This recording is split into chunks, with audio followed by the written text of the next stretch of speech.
Don't watch. Turn off the TV. Go and touch grass, please, for God's sake.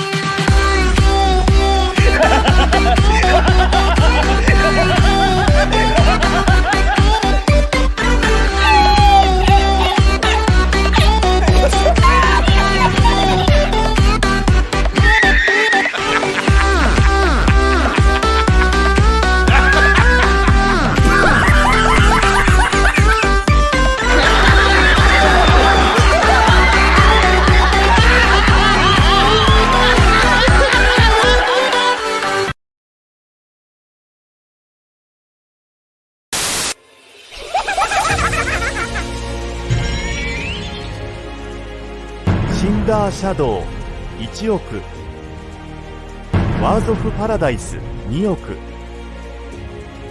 クス&ゲーマー3億人、ライアン・ロジャー星4億、アチュレイエース5億、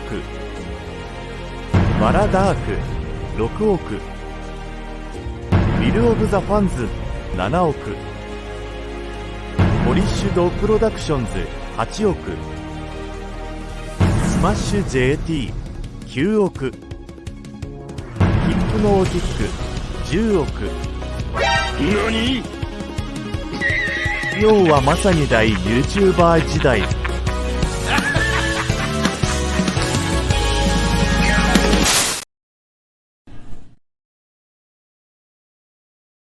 Don't watch. Turn off the TV. Go and touch. Hello. I'm a bender. Who the hell are you anyway? I'm a bender. I saved the whole of reality from you. I am a bender. Call me the bender. This is Zoe, Jamie, and I'm a bender. Might I suggest you just call me a bender? No, I'm the bender. Oh, please don't call me human. Just B-E-N-D-E-R. Bender. How do you do, sir? I'm a bender. Her name is Tegan, Your Majesty. This is Turlo, and I'm a bender. No, actually, I am known as a bender. Now that we're all here, let me introduce myself. I am a bender.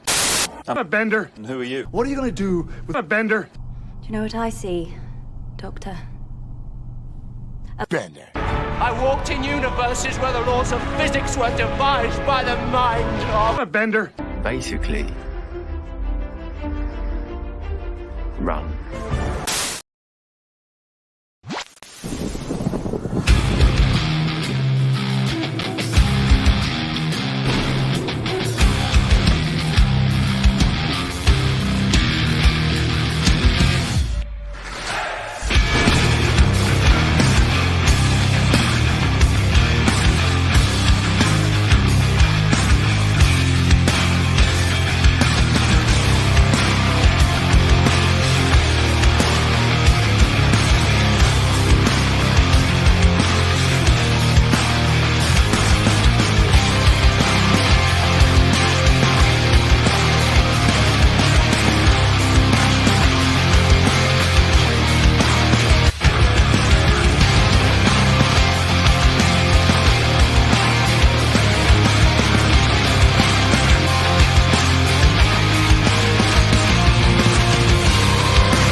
Yeah! Hello!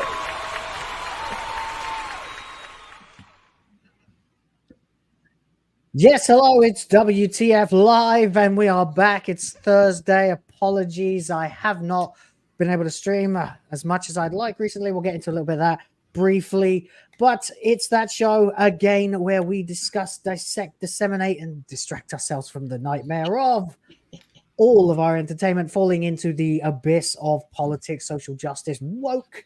For those of you who don't know, the term means cultural Marxism. And of course, I'm joined as always by my regular panel, Mr. Ryan Rogerathe and Mr. Ravenwolf. So, hello. Intro time. Ryan, would you like to say hello, sir? Well, hello everyone. I hope you're all doing well, and it's great to see you all watching today. It's great to finally be back on WTF Live, and hopefully we will all enjoy today's show. And who knows, by the end of this week, I might just debut a new show. Wink, wink, nod, nod. Why? Because I'm taking advantage of Will's utterly fucked schedule, and we'll debut reality-based Whovians. Yeah, I thought you'd probably do that. Enjoy your one-shot show. Oh, yeah. Considering your schedule, it might be a little more consistent than that. Now on to Dobby, the house elf. Hello.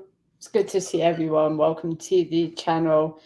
Yeah, it's been a busy week here. YouTube has decided to censor me on multiple things, but I'm still here. So come at me, YouTube.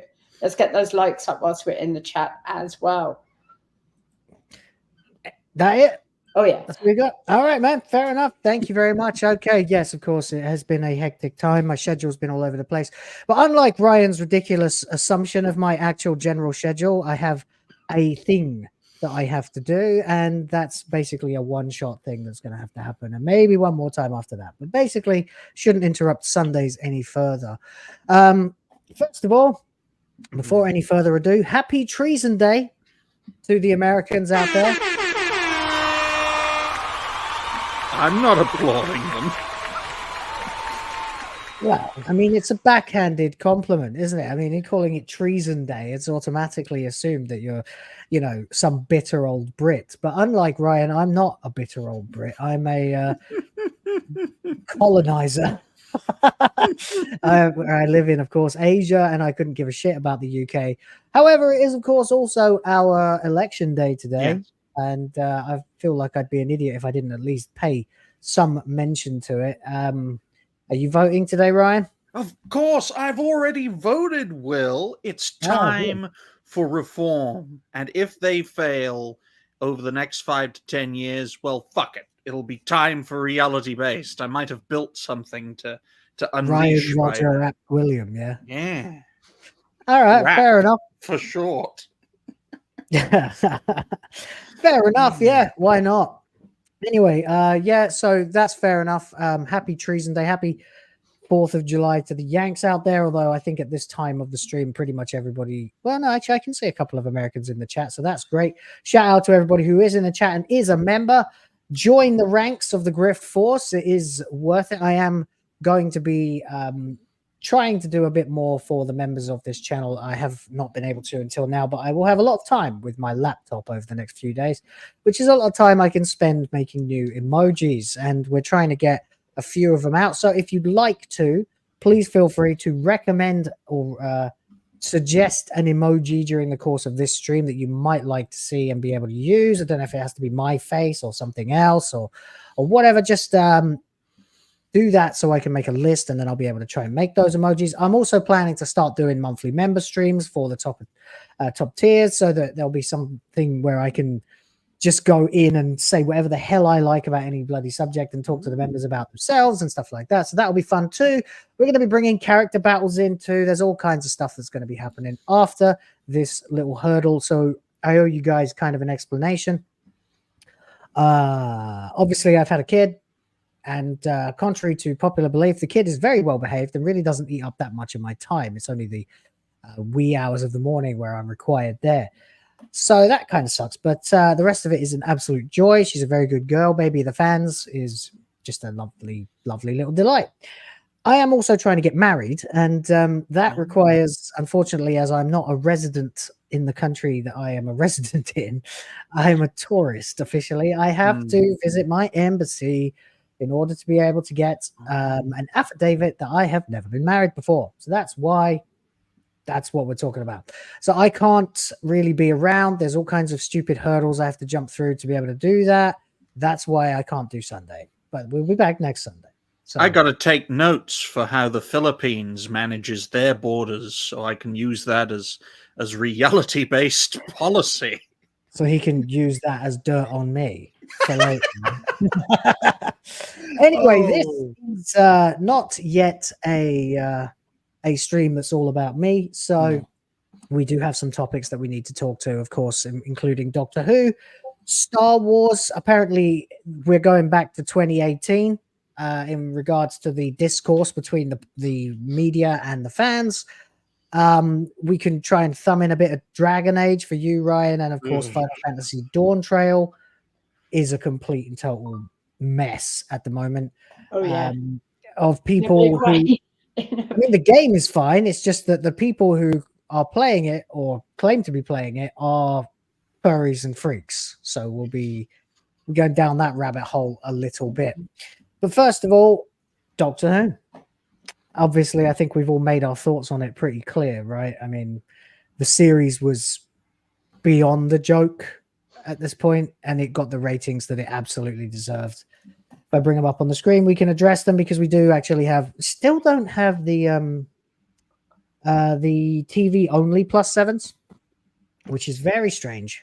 But we do have more or less a complete deck now when it comes to season 114 or 40.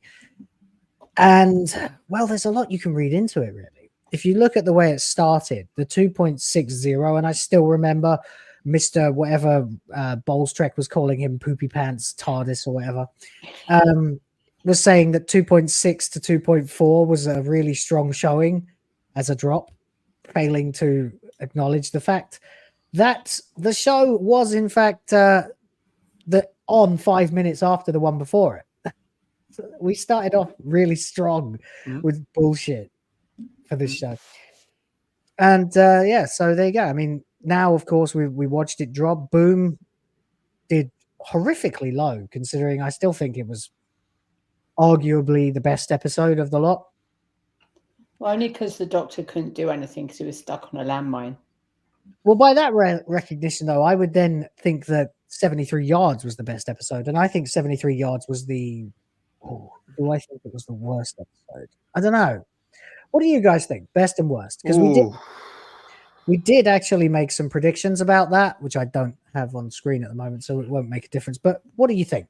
Just for fun. Best and worst. Well, I would personally say that Boom was the best episode for me, and the worst episode was Rogue, because never before had I ever watched a Doctor Who show and thought I'm losing the will to live, literally to the point of feeling ill while talking about it on this show.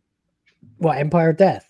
No, Rogue. When we talked about Rogue. Sorry, I did skip. Oh, Rogue, yeah. Rogue. God, yeah, it's hard, isn't it? That was probably the worst. Yeah. I don't know. What about best? I said Boom. Rev. Best for me, definitely Boom. Yeah, okay, so we all agree then Boom was the most tolerable one, even though it had its problems. I mean, it had that colossal Deus Ex Machina, and it spent the whole time yelling about clergy and capitalism.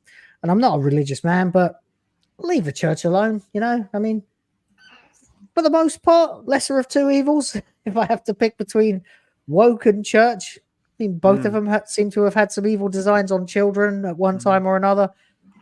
But this one seems worse. I don't know. I don't want to comment on that really. This season is dead on arrival, ladies and gentlemen, and it just goes to show how many people are either watching live, as we can see through the overnights, and how many people are not watching live through the repeats and through the online viewing. It just goes to show that more and more people are choosing to cover this show and to watch this show after the fact rather than front and center. And welcome to the reality-based takeover of Will of the Fans Live with our special guest, Dobby, the cancer patient. Dobby, are you doing well?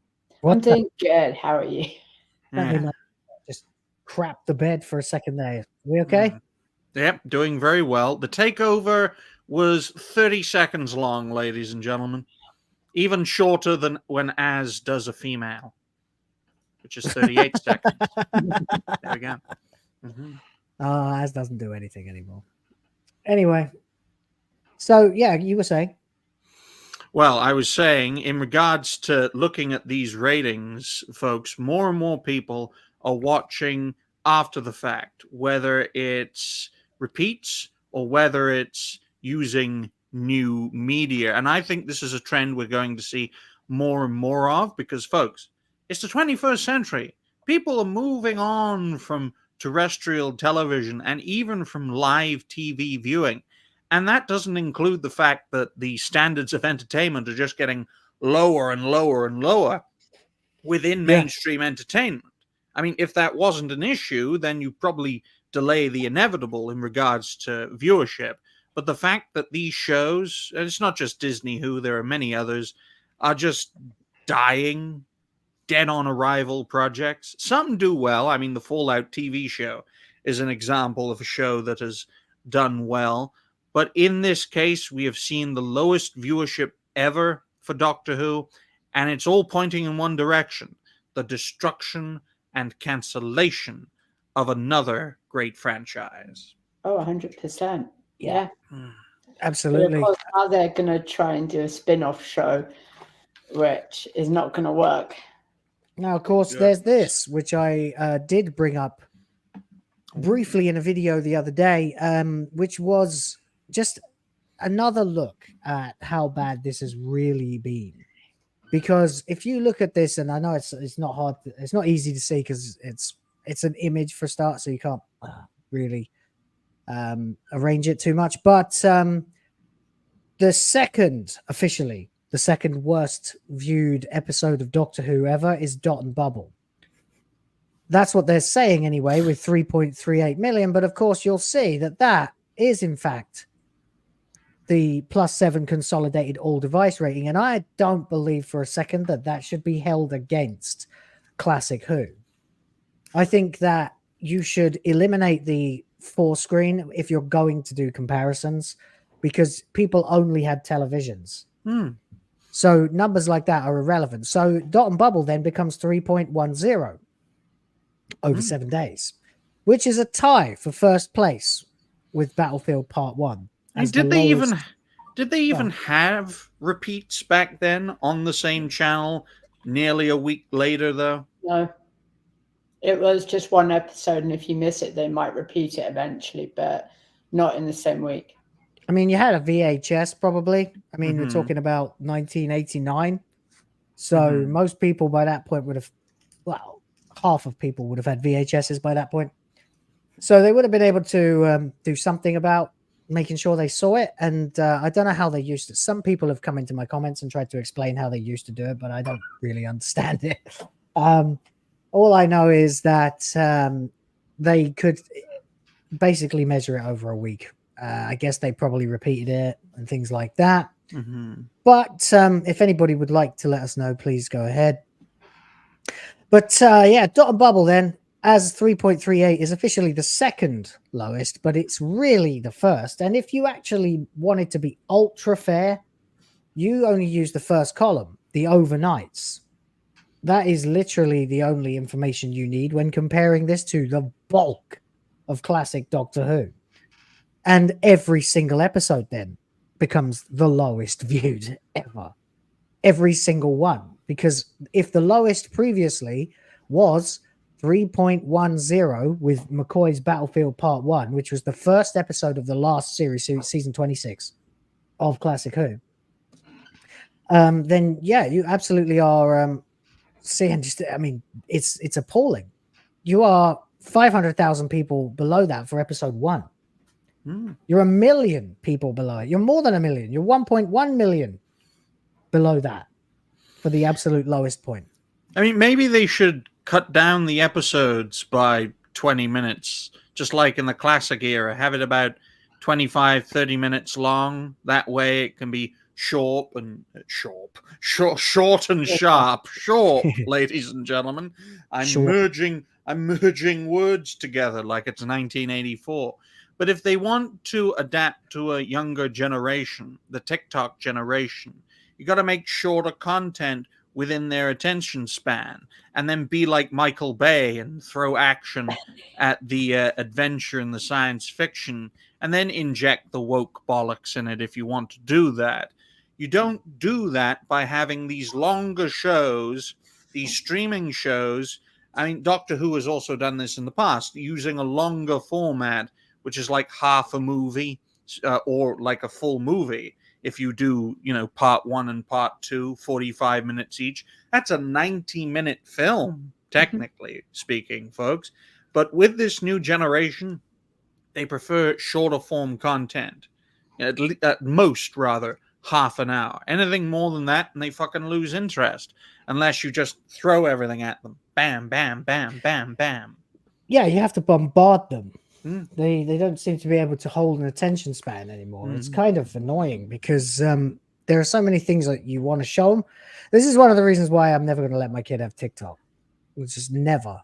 Don't care how popular it is. Doesn't bother me. Here, play a fucking video game that will blow your mind with how clever it is instead. Do something far more constructive with your time, even though people say video games are fucking brain rot. Here's Pong. We've got this is a great game. Hey, Pong will hold your attention for more than 10 seconds. Yeah, it's true. Well, you try and figure out how to control it with a knob. But also the new format, there's no real story. It's just pushing that political agenda and other bullcrap. Every single episode has the message in it. And that's where you lose your viewers because they want to be entertained. I said this yesterday on that stream about Disney. Your viewers want to be entertained. We don't want to be indoctrinated.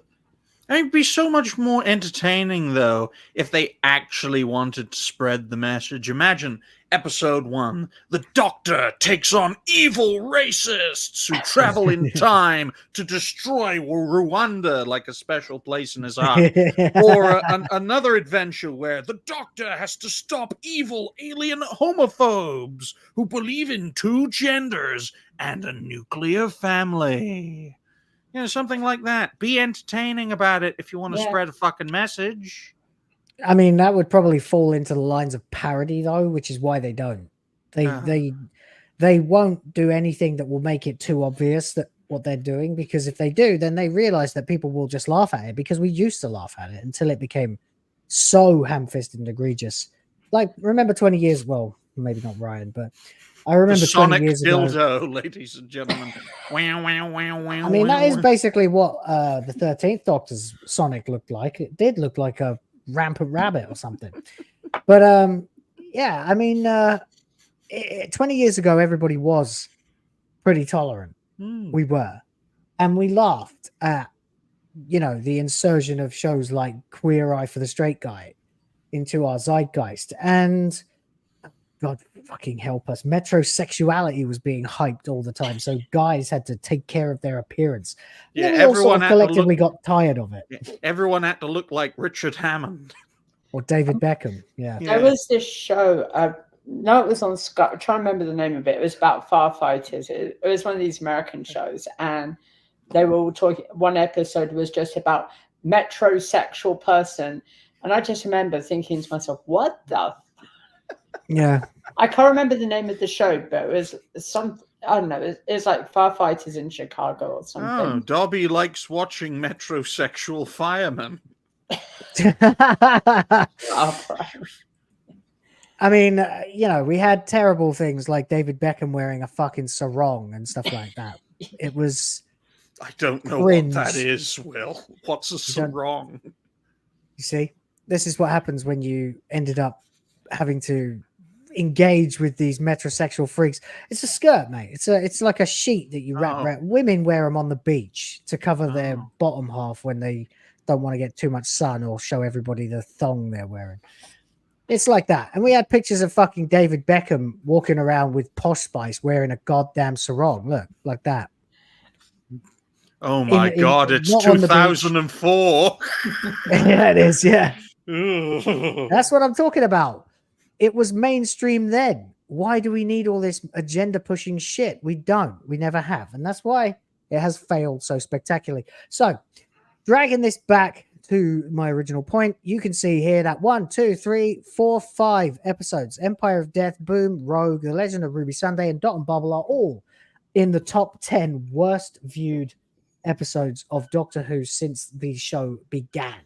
I'll tell you this, though, folks. 3.5 million views for a show in 1969 is a dreadful rating. So War Games must have been like really hated. Damn. Yep. And the population of the UK, as plenty of people in the comments of my videos keep reminding me, was only something like 57 million people. And now it is About 70 million. It's getting there. It's 67 million, nearly 68 million. Yeah, depends who wins the election today. Yeah, and then in 5 to 10 years, there's fucking 80 million people. Yeah, Jesus. Yeah.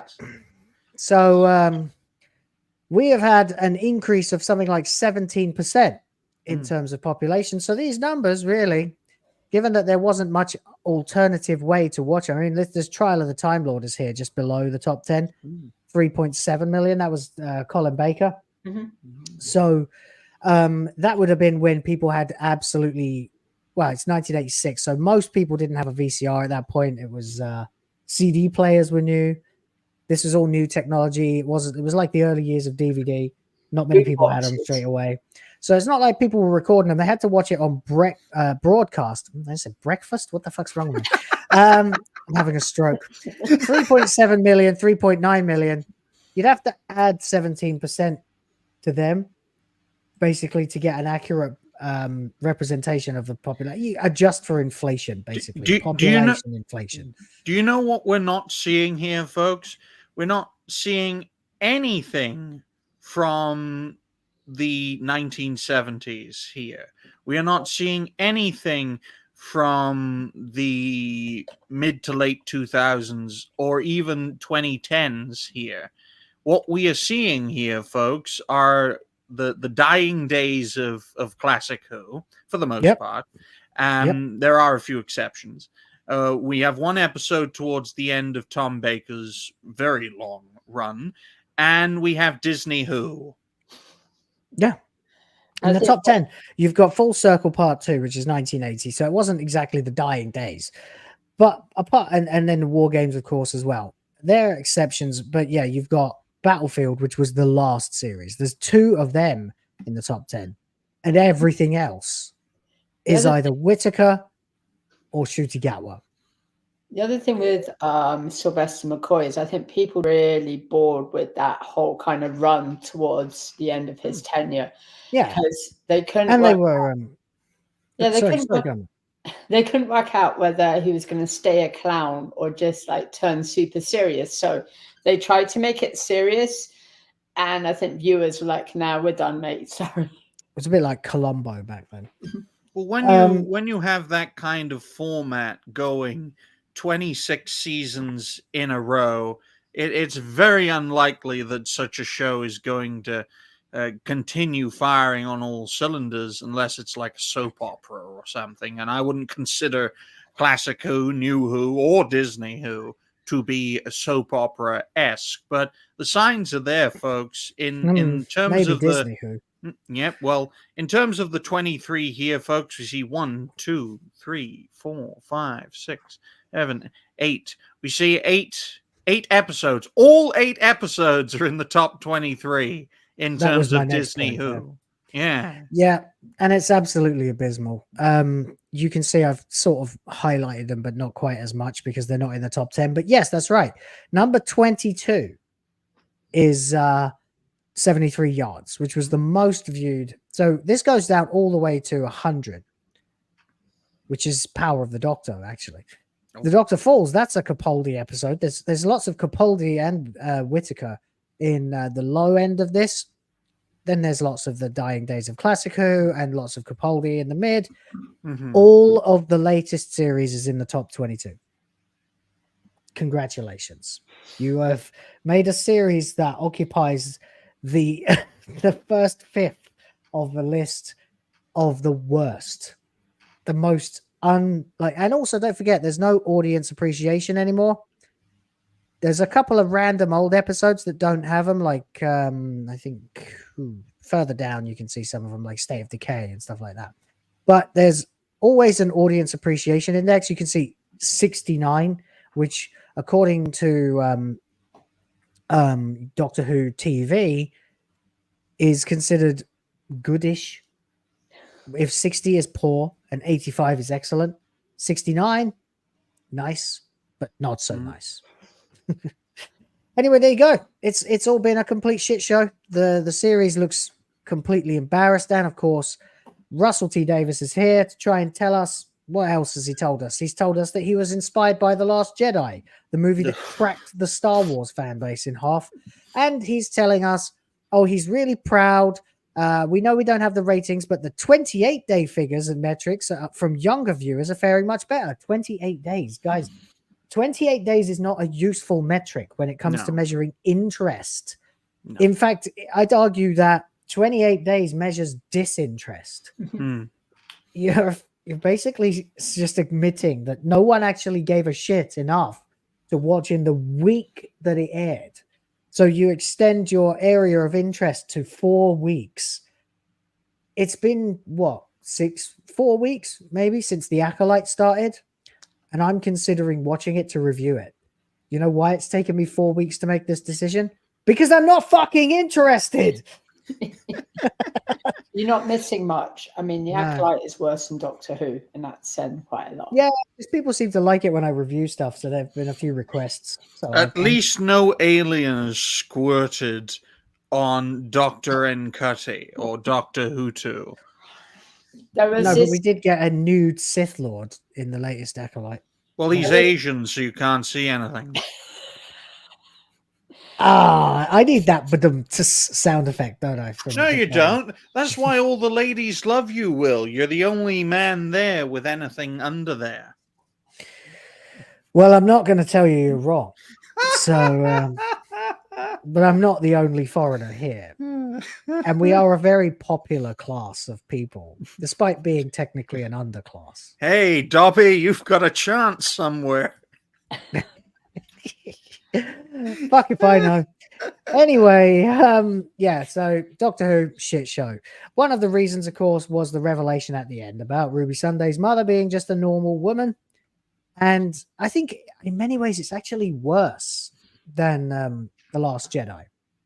Because in The Last Jedi, Rian Johnson basically went, who's Snoke? Who cares? He's dead. He basically went, who are Rey's parents? Who cares? No one. It's more interesting that way. And RTD agreed with him. The problem is fans spend their time engaging with this as well. And fans, especially those who had very little else to remain interested in while reviewing it for YouTube, at least I could say I was vaguely interested to find out the truth about Ruby Sunday's mother. So to then find out it was literally no one, and why is she wearing a fucking hood in the first place? Who dressed like that in 2004? No one. People were wearing metrosexual gillets and things like that. But anyway, the reason for this, of course, is that he was inspired by The Last Jedi. But I think it's worse because it turns around and basically tells you the only interesting thing about it. I mean, Sutek basically takes the role of the fans in that respect. He's only not killing the Doctor, Reed, tuning out of the show, because he's interested to find out who Ruby's mother is. And then they turn around and they're like, Sutek, it was nobody. Fuck you. Just like RTD is turning around to the fans and saying, yeah, you wasted your time on that one, you idiots. Thanks for the views. Bye. Which is even more egregious than Rian Johnson in many ways. The only thing is Russell T Davies hasn't referred to anyone as man babies yet. But, you know, give it time. Yeah, give him time. He will. Well, the core audience that RTD is trying to get is men under the age of 35, because that's his taste. That's what he wants. So that's why he's very grateful for getting more and more viewership around young people, especially young men. I wonder who recommended that strategy. Was it Jimmy Savile? I don't know. Oh, but you never know in this day and age. And the other Jimmy Savile, the verboten word. The other thing that was really stupid about that whole finale was, if the TARDIS had a effing laser to begin with, that would have been really helpful for the Doctor in prior episodes with the Daleks. Oh, and he's got a whistle. That also would have been really helpful in things like Ghost Monument or any other past episodes where the Doctor needs the TARDIS. But don't let that worry you. There's so much wrong with it. There's just a million things that are wrong with it. It's completely, it's so half-assed. I mean, that video I put out where with the "Why the fuck you lying" clip in it, which I can't play because it's extremely copyrightable. The quotes in that where he's saying he doesn't want to repeat himself, and you've got Ruby Sunday running around the TARDIS like Rose Tyler, like Clara Oswald, or at least Duchess Clara. It's just ridiculous. Everything he says can be easily countered. Like when he says it's safe for children to watch, it fits children. The Doctor is like a giant man child. And then, you know, you've got him twerking, front twerking. I don't know what the word is for that.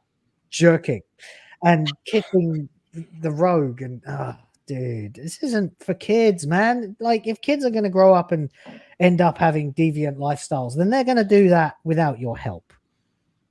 You know, you don't need to be recruiting through your fucking child entertainment.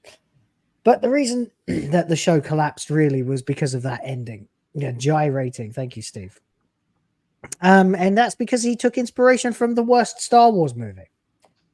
But the other thing, of course, that Star Wars suffered as a result of that was a complete cracking of the fan base. It was really the beginning, the crystallization of all things that were egregious to fans. They attacked us in the media. They called us all racists and sexists. And back then, we really hadn't developed a defense for it. Only Gamergaters and Comicsgaters had developed a defense for it. And that's why we ended up with the situation we were in with the cracked fan base that's still very cracked. And I'd say we're the majority now. People who are just tuned out. They're like, Star Wars is dead. Star Wars is dead, etc., etc.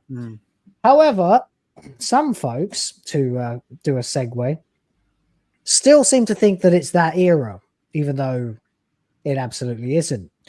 Forbes and Collider are attacking the fans outright as if it's 2018, 2017.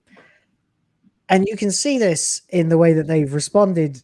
They're not even a response, actually. That's wrong. These are hit pieces about you, me, anyone who enjoys Star Wars or ever enjoyed it. They're now writing unprovoked assaults on the fans. And I've got a couple of them here that we can have a look at. And you can just go through. I mean, Rev, you've been watching The Acolyte. What do you think? It's just indoctrination. I mean, I'm just going to be honest. It's like Disney just wants to bring kids on board to this new age of sexual deviancy. So I did that video yesterday. And it's like they're trying to claim that if we're white and a male, then naturally we're going to hate the show and we're trying to like start crap when we're not. And I even made the point that, you know, they tried to make this point that there haven't been any strong women characters. And I'm like, yeah, what do you think Princess Leia was? What do you think that Padme was? They were very strong. They'd kick your ass at the same time. You know, so absolutely. Like the show media they're going after the fans who they think are toxic without actually realizing that right now The Acolyte is just a show about indoctrination. There's no story. It's about, hey kids, this being straight is wrong. You've got to have same-sex relationships, and it's okay to have a naked man on television with young kids, which is just so stupid. Yeah, that was weird. That latest episode. No one has anything else to talk about apart from that. That's at least what I've seen. What else happened in that episode? Basically, the Queen of all Jedis toyed with her whip. Then the stupidest moment was the Queen of all Jedi.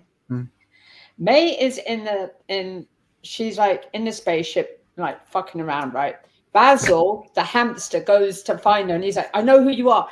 This fucking he's like 2 foot tall, and he's doing all this martial arts thing. Like his only powerful attack is to kick May in the shins when she has already killed 2 Master Jedi, and she's just standing there with her same expression, this look, going, "Really?"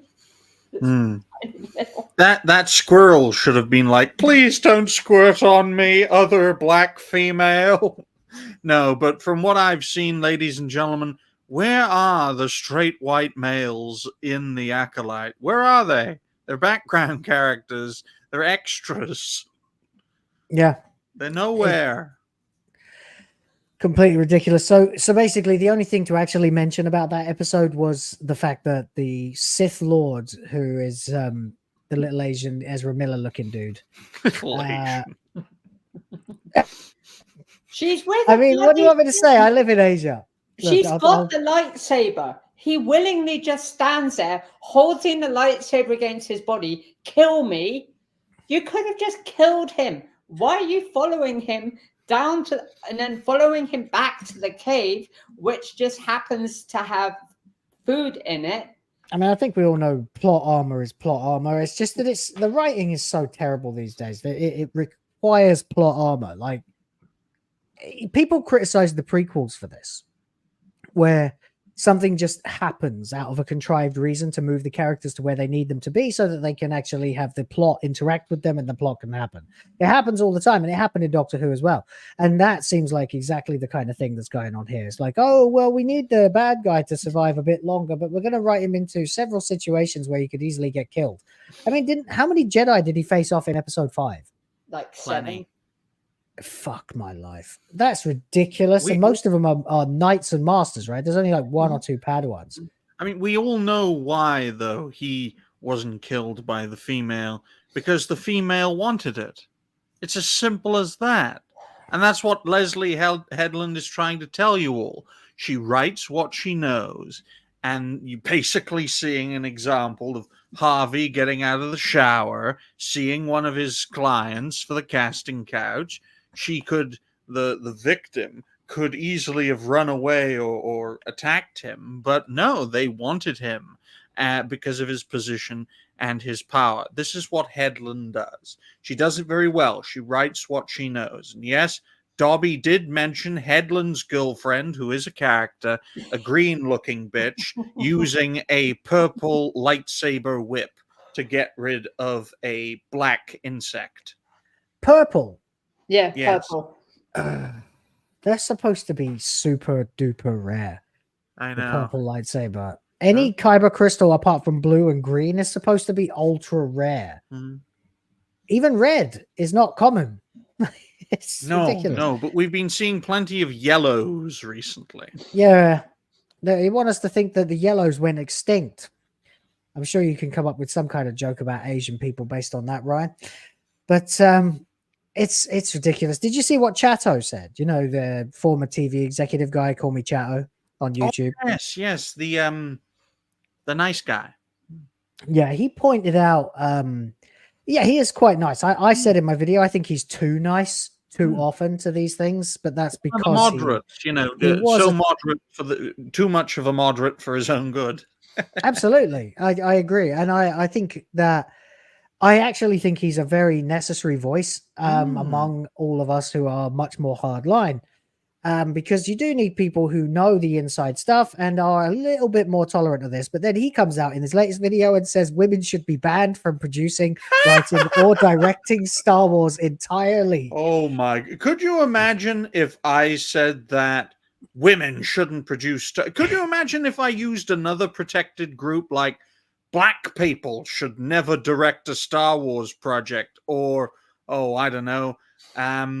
No, I can't think of anyone now. I mean, think of any kind of protected group and just use that term. They'd instantly be cancelled. I wonder why Paul is not being cancelled for this insane take. Wink. Crazy, isn't it? Actually, there hasn't really been any backlash that I've seen. No. I mean, obviously, he's saying it in a tongue-in-cheek way. We know that. That's clear. But he does actually point out later in this speech of his the reasons for this. And I like, so my take on this was, obviously you can't blanket ban women, right? Obviously you couldn't even do that 30 years ago, right? Aww. So fair enough. And that, I mean, yeah, probably would solve a lot of the problems. but the reasoning that he came up with it is something I do completely agree with. And And that is, I mean, women have just as much right to be involved in and write and create anything as men, assuming they have done the required reading and they care enough about the brand and they care enough about the property and they actually do care and they're not just virtue signaling and not using it as a vector for some other means, which of course is the central conceit that we fight every day, every night on all our channels. He said the canary in the coal mine is the complete lack of interest in what he refers to as gear. I'm going to say prom. Because I'm borrowing from the fucking quartering now, Jesus. Because I can't necessarily just say anything on this channel anymore because YouTube is watching me closely. Anyway, he says, as in machinery, gadgets, and weaponry, the stuff that breaks and needs fixing. Makes for good plot points and sci-fi adventures. The first thing that popped into my head when I read that was Empire Strikes Back. What is Han Solo doing for half of that movie? Trying to fix his ship. Trying to fix the fucking hyperdrive on the Millennium Falcon. Exactly. Yes. And that is riveting shit. It is, because they are not able to just blast off and evade the Empire at any time they want. And this man, yes, YouTube's in the bushes with a telephoto lens and a laser dot sight on my head. Yeah. It's getting a bit that way. They're being weird. They're demonetizing my stuff. That's why I'm really grateful, by the way, since we're on the subject, that James Ob just gifted 10 Will of the Fans memberships. Thank you very, very, very, very much. Join the Griff Force. Become part of it. We're all having a lot of fun over here. Just helping out. Go green. Get those emojis and tell me what emojis you want, guys. I've got a few slots remaining, and with this extra 10 fans, I'll probably have another slot. So it's always strange, folks, that when other fine folks and fellow creators either get viewership dips or they get, you know, some kind of suppression, it's usually when I have record viewership and watch time. It always correlates that way, because Will isn't the only creator who's been talking about these pressures recently. Hypno has talked a little bit about it, and Woods has talked a bit about it as well. All the while, I'm starting off July with a bang. Over 1,000 views in 3 days. Wow. Hey, well done, man. I mean, the last 2 months for me have been absolutely explosive, thanks to Doctor Who. I've seen record growth and record. Actually, I won't even hold back from telling you, I've had the most profitable couple of months I've ever had on YouTube. Thanks to everybody in the chat and people watching the videos and engaging with the content and hitting the live streams. I told you, it helped pay for the birth of my daughter. It helps buy the nappies. It really does. So I'm not ever going to stop saying, like, hey, help support the channel if you can. A couple bucks is always going to be well appreciated from me. Yeah, so YouTube is being kind of weird, but that's not really the point. It's only the reason why I'm hesitant to say the P word at all on the channel, which is annoying because I used to not hold back really. Gear Norp. Norp. Yeah, I like that better. That's better than prom. Anyway, so that's actually a really good point, that this is man territory. And this is what he's going to go into. He says, in general, women are not interested in gear Norp. Well, at least the gear part. They don't understand its importance in these kind of movies and TV shows. There are a few scenes featuring spaceships and in the, he says, ejaculite. I've been saying hackalite, but I like his better. Do you see anyone piloting the ships? Rev, you've watched the show. Do you ever see anyone piloting the ships? No. Why? Because they don't. Women. Because they don't care about buttons or switches. No. Because women can't fly. Hey, the truth is reality based. If there is a fucking woman pilot, I am walking off the plane. If it's a black woman pilot, I'm fucking running off the plane with wings. Oh my god. Oh, well, I mean, numbers don't lie, and neither does that airline that had that massive incident. I can't think which one it was, an American one, I think. Anyway, yes, we see Osha putting out a fire in the vacuum of space with her Pip fire extinguisher, which I assume is a Fallout reference to Pip Boy. But these women do not care about physics. Yes, there are women writing. The women are excuse me, I'm totally dying here. Physicists and astronomers, yes, but they are not writing for Star Wars. Oh, absolutely. And he goes into the almost sort of anthropological level of it, or I did anyway, based on it. Women don't care about stuff. They don't care about tech. They don't care about the ideals that men do. Star Wars is a morality tale, a morality play that if you've ever seen the interview with Alec Guinness, Sir Alec Guinness, over why he decided to kind of lower himself to playing Obi-Wan Kenobi. The reason was he was interested in playing a character in a morality tale with such rigidly strong and fixed ideals of good and evil.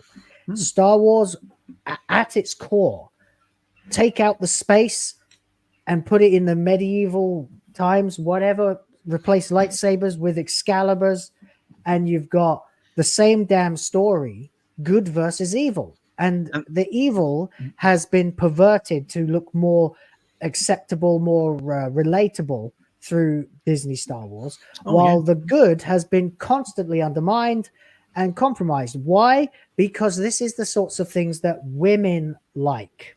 They like shows like Game of Thrones, for example. Interestingly, Game of Thrones was able to capture everybody's attention. Why? Because on the one hand, you've got swords, knights, dragons, fire, and glory and valor, all the things that men like, right? Bloodshed, violence, and men trying to hold on to their legacies, their reputations, and be a hero in a world of evil and things like that. But of course, for women, they liked the political intrigue, the backstabbing, the politicking, the Game of Thrones. Most probably would prefer if, say, Robb Stark wasn't just brutally murdered at his own wedding in the and actually rose up, overthrew the Lannisters, then the Targaryens, and just took over everything and brought honor to the family and restored order to the country. That's what men want. What we do. We live to excel, protect, serve, make that money, baby. And if you have a bit of downtime, tinker with your tech. Oh, yeah. Yeah, absolutely. I mean, you look at the original Star Wars, the vast majority of people honestly believed that the original Star Wars film was a complete disaster. In terms of production, it went from one disaster after another. I mean, we're talking about late 1970s, filmed mostly in the United Kingdom, and of course, Winter of Discontent, and then before that, you had the 3-day week, everyone going on strike, that sort of thing. So yeah, the original Star Wars was in production hell, and to get a quality actor like Sir Alec Guinness involved in the project, they had to sweeten the deal so much with him that they had to give a portion of the proceeds of the film to him. I think it was 5-10% around that Yeah, figure. he did actually get cut in proper, didn't he? Rather than just getting a talent fee. And when that film absolutely exploded in popularity, Alec Guinness became a multi-millionaire in the 1970s when buying a house was anywhere from a couple of thousand to maybe a few tens of thousands of pounds, when it really was, being a millionaire really was something, unlike today with inflation. Yep. Yeah. And if you actually look back while we're on the tangent, I mean, this is supposed to be about us getting attacked, but I don't really care if it goes on tangent. You know what I'm like with this show. You've got a lot of very negative movies in the 1970s. There are all kinds of movies that came out, and they were all war flicks and like flat-foot detective badasses who, you know, that's cool, but it's a negative world. They're working on how to get out of this awful situation, the depression that was happening, of course, politically as well, and financially, economically, in the era. And then something like Star Wars comes along, and just a damn movie. By our standards, just a movie. By 1977 standards, a cultural phenomenon.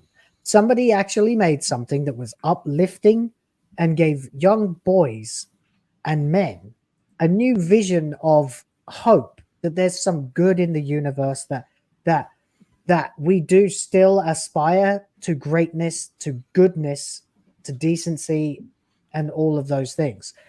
Disney has tried to plunge it back into the Depression.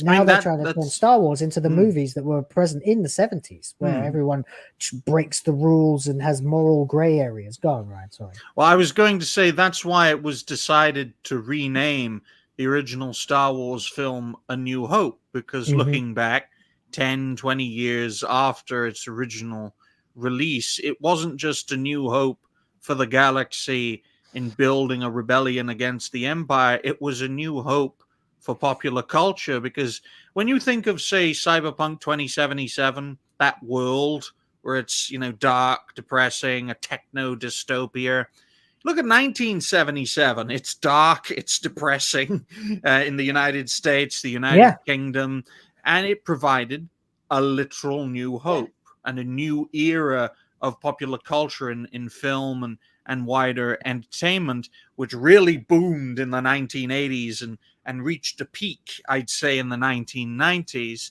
The reason we don't have that now is because the establishment is totally corrupted and won't even bring in new and fresh ideas because of that corruption. So the legacy of Star Wars is that it provided a new hope.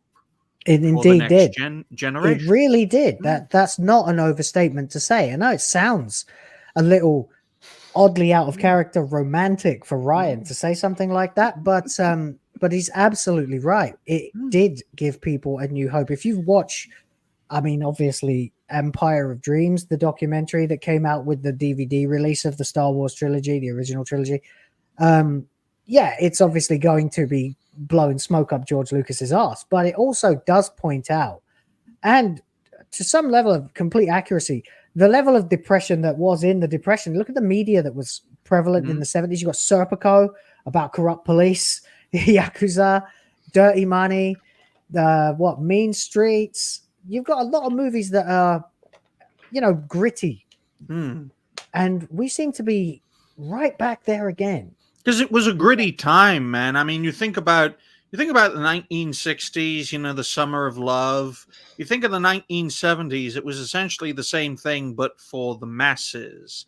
And it was a bit dark. It was a bit depressing because, let's face it, folks, Cold War, the world divided, more and more countries flying the hammer and sickle above their capitals. Yeah. And the back was really against the West's wall. I mean, in the mid to late 1970s, people in the West seriously thought that by the end of the century, the entire world would be under the control of the hammer and sickle, especially if America and the UK kept going as it was from one disaster after another in the 1970s.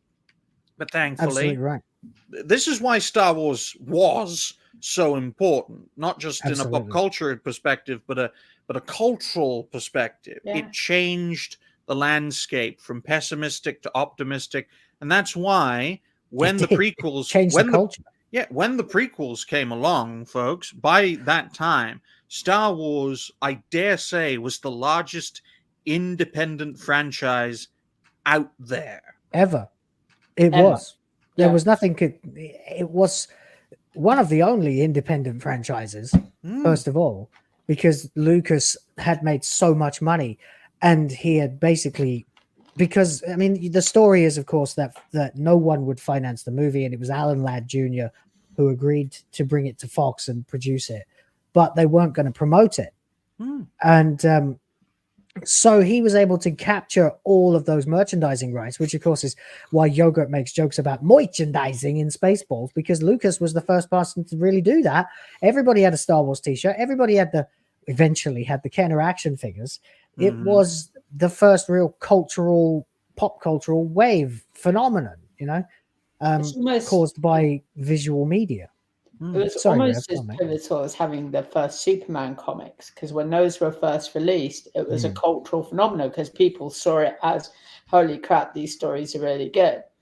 And then, so every time we had these really unique IPs starting, it's because people in that time are looking for a change or to get out of whatever reality that they're in. So like Cold War, and now we've got all this BS going on here, and not just in the States, but in the UK as well. And people look to the cinema as a way of escaping. They want that escapism. And where it goes wrong now is it's no longer escapism. It's, oh yeah, come watch a 90-minute, 2-hour film or whatever. Oh yeah, we're just going to indoctrinate you. Don't worry about it. It'll be fine. Dobby was a teenager when the first Superman comic came out, ladies and gentlemen. But actually, yeah, I mean, even if they weren't indoctrinating people, I mean, and you can't say that, because really part of the indoctrination is to break your spirit. And the reason we're in a depression in terms of our media, where everything has to be dark and gritty again. By the way, this is why no matter what Zack Snyder does, he'll never be able to turn Rebel Moon into Star Wars ever, because it's obsessed with being dark and gritty. Everything he does, dark and gritty, dark and gritty. Star Wars was not dark or gritty. No. It was almost kind of campy, but not camp. It was like Flash Gordon. It was inspired by it, of course. And that's why it was able to bottle hope and give it to people who needed it. And it took over. I cannot understate the importance of Star Wars. But it was so bloody important, and we actually need something like that now. The time is ready. We are ready for something to come along and save us all from this fucking depression, but we can't now because it's worse now. Well, the biggest problem is, ladies and gentlemen, none of the studios will give something untested a chance. Fox, for all of its damn faults, was one of the few companies out there that would give untested creators in the cinematographic landscape a chance. Watch how I butchered that saying. And cinematographic. That. And that's one of the reasons why Star Wars had the foundation to release their project. But you don't get that anymore. You certainly don't get that with Disney. And I think the biggest problem is you've got corporations acting like content creators. They got their platforms. We got to release content. We got to release shows. We got to release episodes.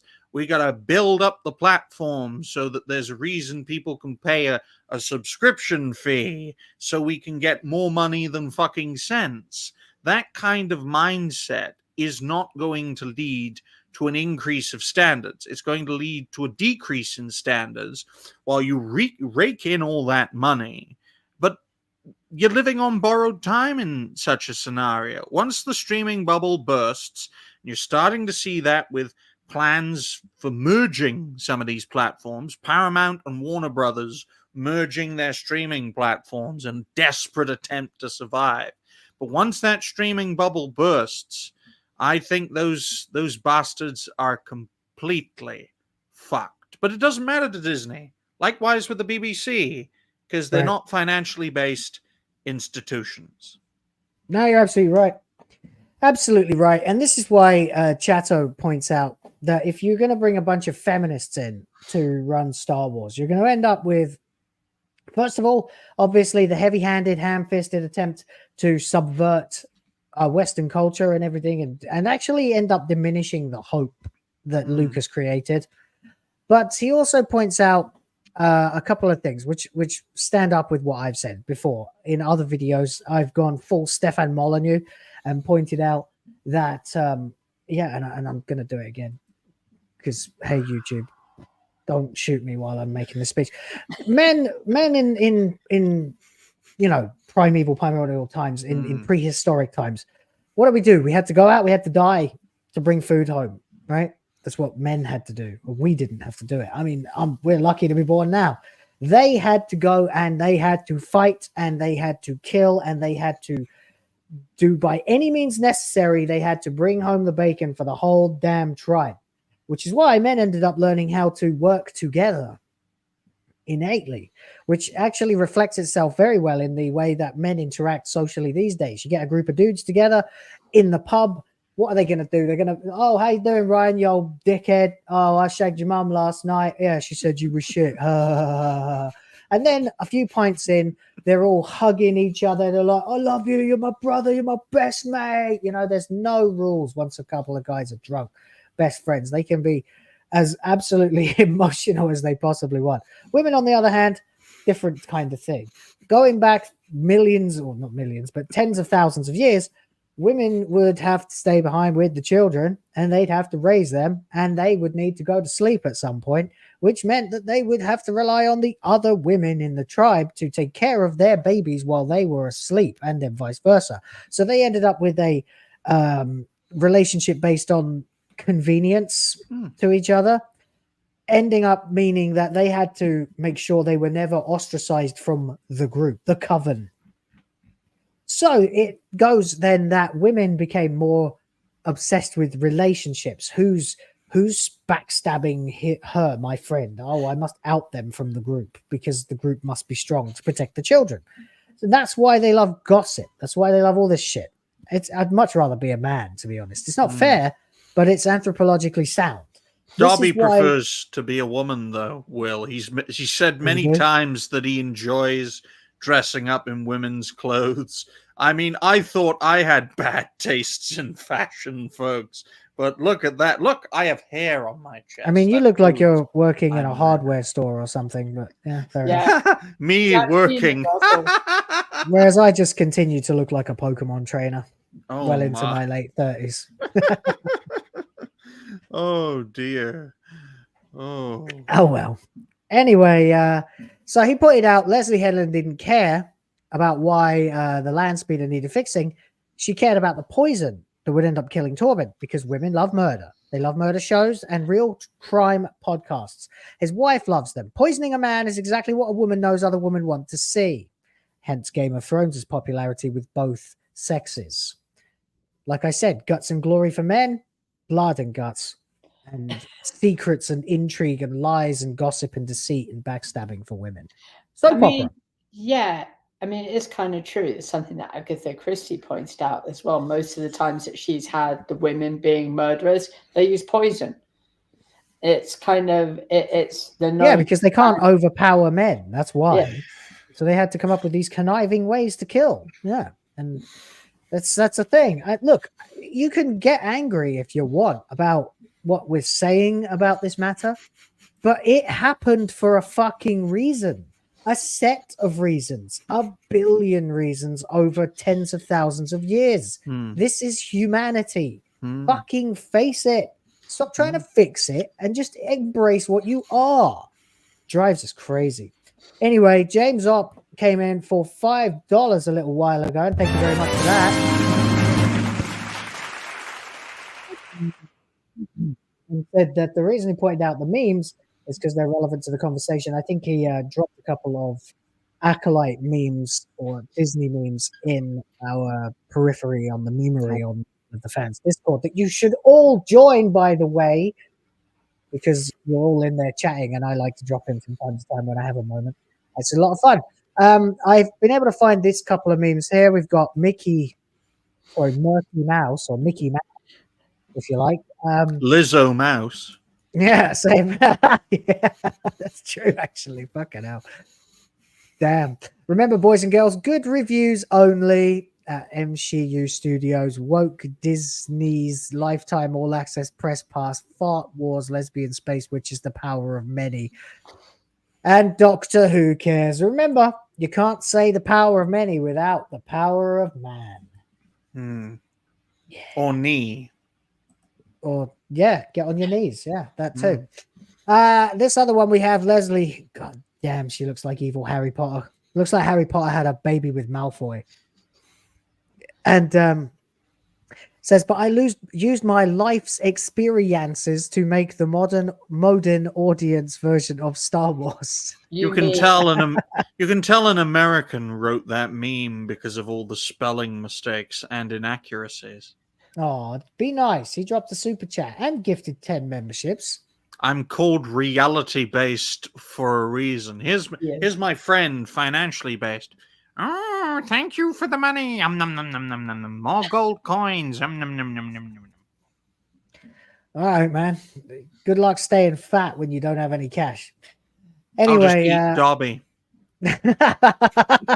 I'll just eat people at that point.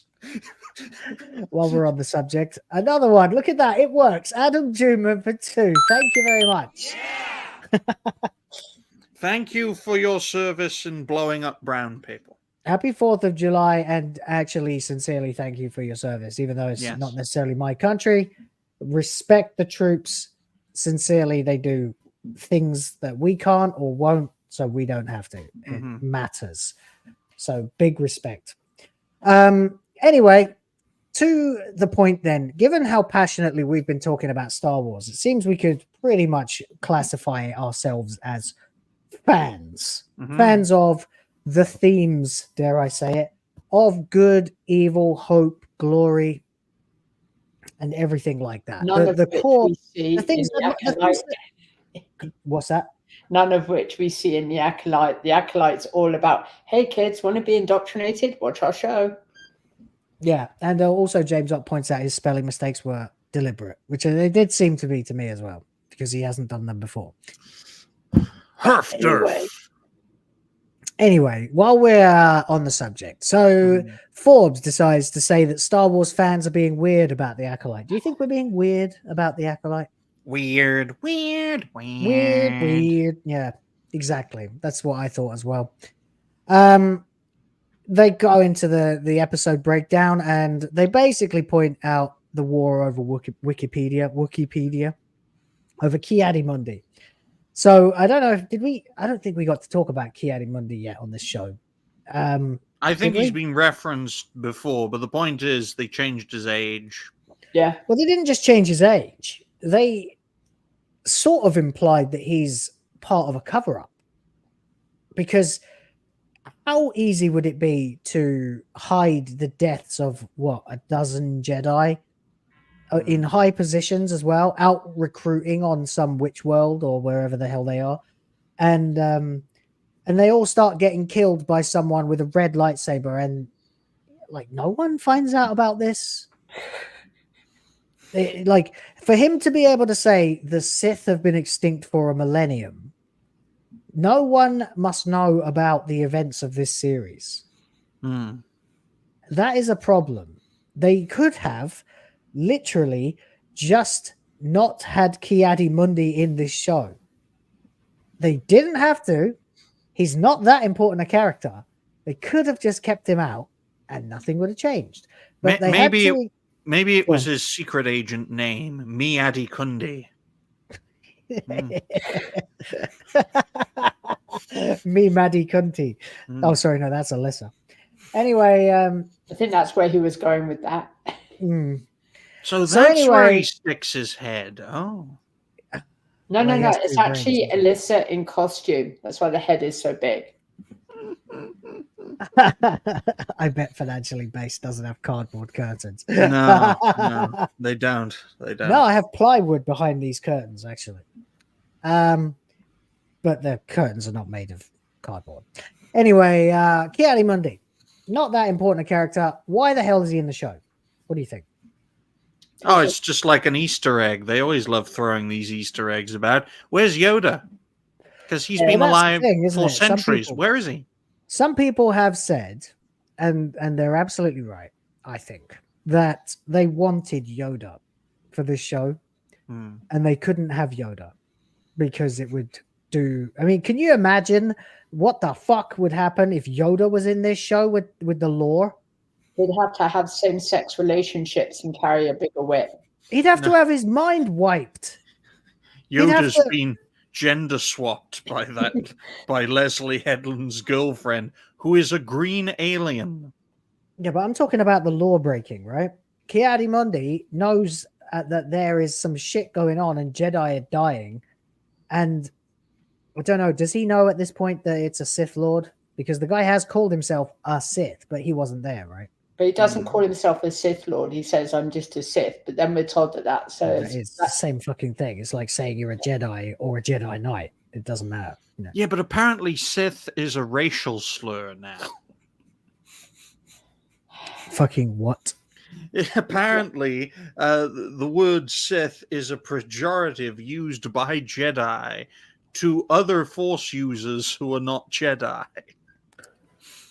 Then they've taken it back then they've taken it back by the time of Revenge of the Sith because Palpatine is proudly calling himself a Sith, or at least not denying it. No one's. If that was the case, like when Anakin points his lightsaber at Palpatine and says, "You're the Sith Lord," he should have said, "Bitch, that is our word. You can't do that No shit." right to use it. Oh dear. That's fucking nuts. They just can't stop with the fucking lens of progression. What up, my Siths? It's your homeboy, Darth Vader. Darth Plagueis, bitches. Yeah, I'm in here. I'm in the fucking Tempizzle.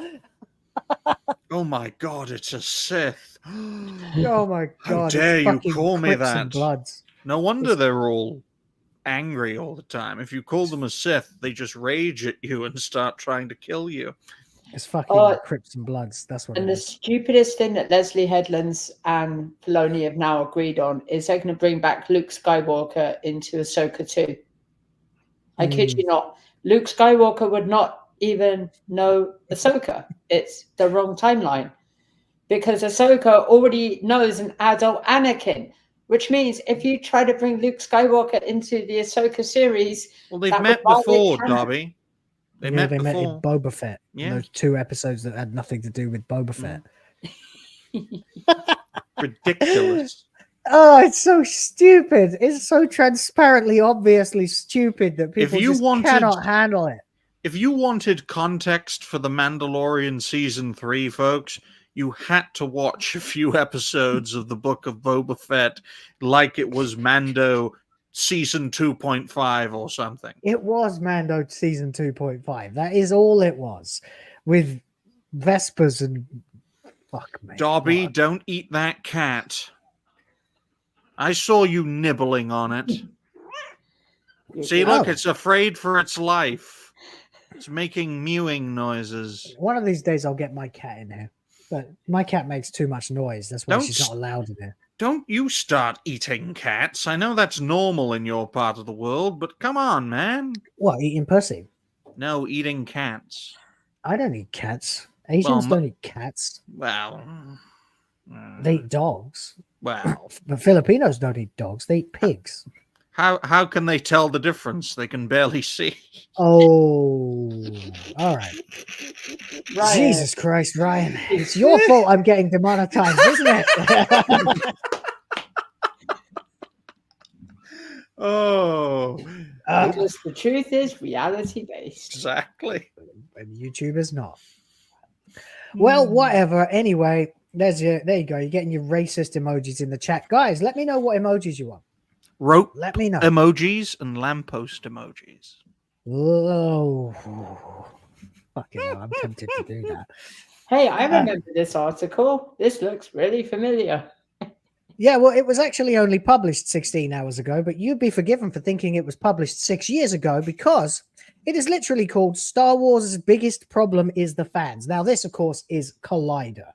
Collider are a disgusting pus-filled cold sore on the anus of humanity somehow. And they are, well, I mean, they gave us John fucking Campier for crying out loud. Woke. Even he's checked out of the show. For Tobey Maguire's dick. Yeah. I mean, even John Campier is no longer covering The Acolyte because he considers it to be a god-awful Star Wars project. A man who would lambast those who are critical of the entertainment establishment as being woke, considering us to be like crazy lunatics. Even he is checked out from this god-awful show. That's it. That's right. Anyway, it basically says Star Wars projects have been facing relentless online hate and criticism impacting performers and creators. Not true. No. The writing has been getting criticized. The style, the concerted effort to diminish all that was once good and decent and hopeful about Star Wars has been much criticized. The hack job writing even more so. However, they go on.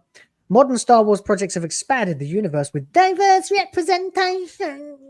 I covered this last night Oh, yeah? That pissed me off a lot more. Everything's about representation. It's in Oh, a yeah, we'll get into it. galaxy We've far got some hype. away.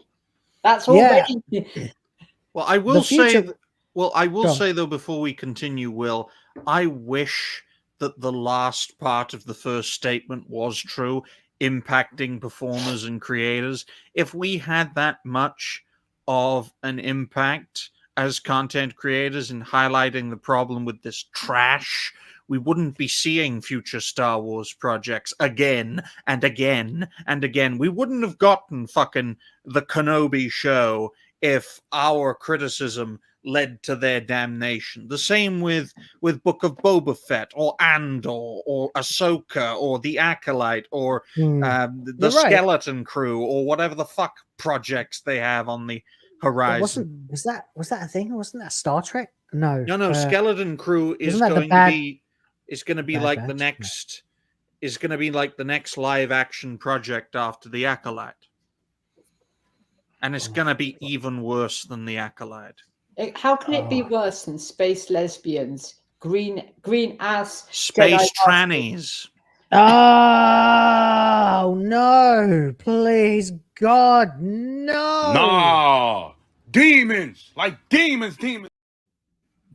For God's sake. Anyway, here's a quote from this article. Leslie Headland's groundbreaking series has been relentlessly review bombed online. True or false? False. We Correct. haven't been review bombing it. We've been giving fair reviews. Yeah. There's a reason why it's at 14%, because real viewers aren't going to kiss up to Disney, and we review it as we see it. Hell fucking yes. Correct. Absolutely right. Nice. Anyway. Causing The Acolyte to possess a huge disparity between its positive critical reception and the abysmal audience score on aggregate websites like Rotten Tomatoes. Since the majority of these hate-filled, guys, you're full of hate. It's not full of hate. We're trying to be honest. You have these idiot show media people that like this is the best thing ever, whereas the people that have been in the fandom for a very long time, we're watching this going, no plot, no character development, but guess what? We're going to indoctrinate kids time and time again into something they don't need to know about under the banner of Star Wars. So yes, like I said, kids going to be gay. Can't do anything to influence it or change it. It's going to happen. It's genetic. That's apparently, allegedly. Where's my anti-gay system of indoctrination? I don't know. You're going to need like a cerebral bore or something like that to do No, that. I shall create anti-woke content and spread heterosexuality into the minds of the next generation.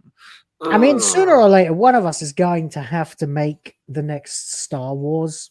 That's what's going to have to happen. Someone's going to have to do it. Needs to happen.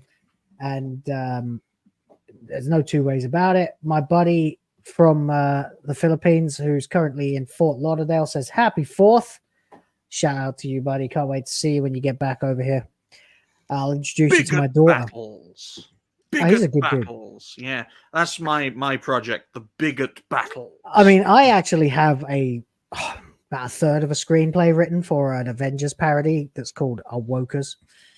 Yeah, because of course it's grammatically incorrect. But there's the thing, you know, one of us is going to have to do this. Eventually, we have to start producing something besides just YouTube content. But a Jaws parody called Jews and a Rocky parody called Ricky. Look, this channel ever starts making money enough that I don't have to care anymore, I can start seriously working on something else to crowdfund and create, because I definitely have that potential in me. I just need the break to do it. But anyway, it points out here, the first film in the original trilogy, originally titled just Star Wars, blah, blah, blah, blah, blah, was shown to public during a decade of classic hits like Jaws, excuse me, my voice, and Rocky. Now, they've chosen to mention Jaws, which is a fucking thriller, a horror, basically, and Rocky, which is another one like Star Wars. They have not mentioned the legions of, you know, rule-breaking cop movies, mafia movies, crime movies, gang movies, futuristic, like dystopian nightmare movies like Death Race and stuff like that were prevalent in cinemas at that time. So they're basically trying to say it was a time when Hollywood relied exclusively on traditional tropes to tell stories exclusively through a Eurocentric white male lens. Not true. And anyway, who fucking cares? That's how it happened. America was colonized by the fucking white man, and they decided to start making entertainment for themselves, and it fucking worked and became the biggest damn business in the world. Don't hate the player, hate the game. And it's like, it's not my fucking fault that a bunch of white people excelled before me. I ain't fucking do it. We excel everywhere we go, though, Will, while our opposition collapse everywhere they go, and they destroy everything they touch. But Jaws, some Rocky, cultures are just better than others. Fucking fact. He said it. But I will say, ladies and gentlemen, I did. Jaws and Rocky, both very important films. They're also both very pessimistic and very negative films. I know at the start of the Jaws film, it looks all sunshine and rainbows, but there's a hidden threat in the water. And in Rocky's case, where he was based was an utter shithole, and that was before mass immigration completely destroyed that part of the world. And like the whole argument here about these movies didn't have strong female characters. Yeah, they did. What do you think Princess Leia was? Like a wuss? No, she basically kicked ass in the original Star Wars. Oh, sure, but they say here that they had largely unrealized potential and no LGBTQ. It was 1977. You fucking. That's because LGBTQ wasn't a thing. Well, unfortunately, Darby, it was a thing. It was recently being legalized across the Western world against the wishes of the population, I might add. I mean, support for homosexuality in the United Kingdom didn't go into a positive rating until 1991, and it was legalized in 1967. So the establishment has been going against the wishes of the people for a long time. Likewise, in the United States, even in the 2000s, it was a contentious debate. So this idea of depicting LGBTQ plus storylines in the 70s and 80s is completely fucking mad. You would have had massive boycotts of these films, and Star Wars would not have been the smash hit that it was if it didn't maximize its appeal and not cause needless controversy and division. Yeah, because that's all it's done. People don't change that much, you know. It takes centuries, not a decade of ham-fisted propaganda. That's how you get rebellion. Literally. Anyway, the narrative quality of Disney's sequel trilogy aside, the movie's progressive decision to hire Daisy Ridley as Rey and John Boyega's film as Finn, they constantly try to say that Finn got like death threats and stuff for being black. No, he didn't. The backlash to Finn was entirely based on the fact that there was a black stormtrooper, and at that point, everybody thought that stormtroopers were clones with a few recruits among them. Why wouldn't we think that after the Clone Wars had shown us how easily Palpatine could get access to extremely highly trained, very qualified fucking duplicate humans? I mean, it would have been a bit weird, but yeah. Anyway, yet these casting decisions also resulted in constant online harassment for both actors. No, they didn't. No, they didn't. I fucking hated Rey by the end of Last Jedi, and I didn't go online and start fucking harassing anybody. I went on YouTube and found people like me who were talking about it. And I watched them and I talked to them. These people Same as the people watching this or talking to us. These people, our opposition, live in a fantasy, ladies and gentlemen. They construct a reality around them equal to that of a bubble, and when it bursts, they go batshit crazy. Look at that nose! But That's the guy who wrote this. Crazy. Oh, okay. This is the guy who wrote this. His name is Cameron. Yeah, face palm. Comment. Perfect response. Perfect response. I wish I had that on full screen. I would have fucking clipped it and used it for later. Cameron Barnett, or Barnett if you're British. Freelance, blah, blah, blah. BA in English from University of Iowa. Writing features for Collider since May. Of this year. So you've started your professional career 2 months ago, and you come out swinging with this. Round of applause for a straight white male with an insanely massive nose, as Will has muted his microphone so we can't hear his clapping. I didn't want to kill your clapping. My microphone's pretty hot. Oh, okay. Anyway, fuck it. It's all done. We have only limited time left, only 30 minutes, so we need to progress to... I'll give you 5 minutes for this. What do you think? Oh my god, no. Don't bring up Dragon Age. Dragon Age the Veil Guard. Well, if it's any help, one of my favorite series is next, so I'll take my lumps too. You know, that doesn't surprise me in the least, ladies and gentlemen. Of course, Starfield had that whole mountain out of a molehill pronouns controversy, of which Az was at the center of. This was before Az got AIDS, which led to his massive reduction in weight. Wink, wink, nod, nod. But I think it's a little thing, and I think the big problems with this project are going to be the little things, and it'll all add up, and then it will be just dead on arrival, because there has been a bit of a debate of where this series should go. I personally think the name change was wrong. They should have stuck with Dreadwolf. And I think the creative direction of this project, because I think it might be a bit more linear than Inquisition, a bit like Dragon Age 2, mainly because they had limited time to make this project. But they're going to try and razzle-dazzle you with the visuals. But it's essentially going to be a more linear game with much more basic choices, rather than this grand semi-open world landscape that Inquisition tried its best to do. So there you go. So the game director, then, this is something I don't think I knew. Somehow I don't think even you brought it up. Your director of the next game in what seems to be your favorite franchise, apart from maybe Mass Effect, is demons, like demons. A man pretending to be a woman and calling himself Corinne Bush. Yeah.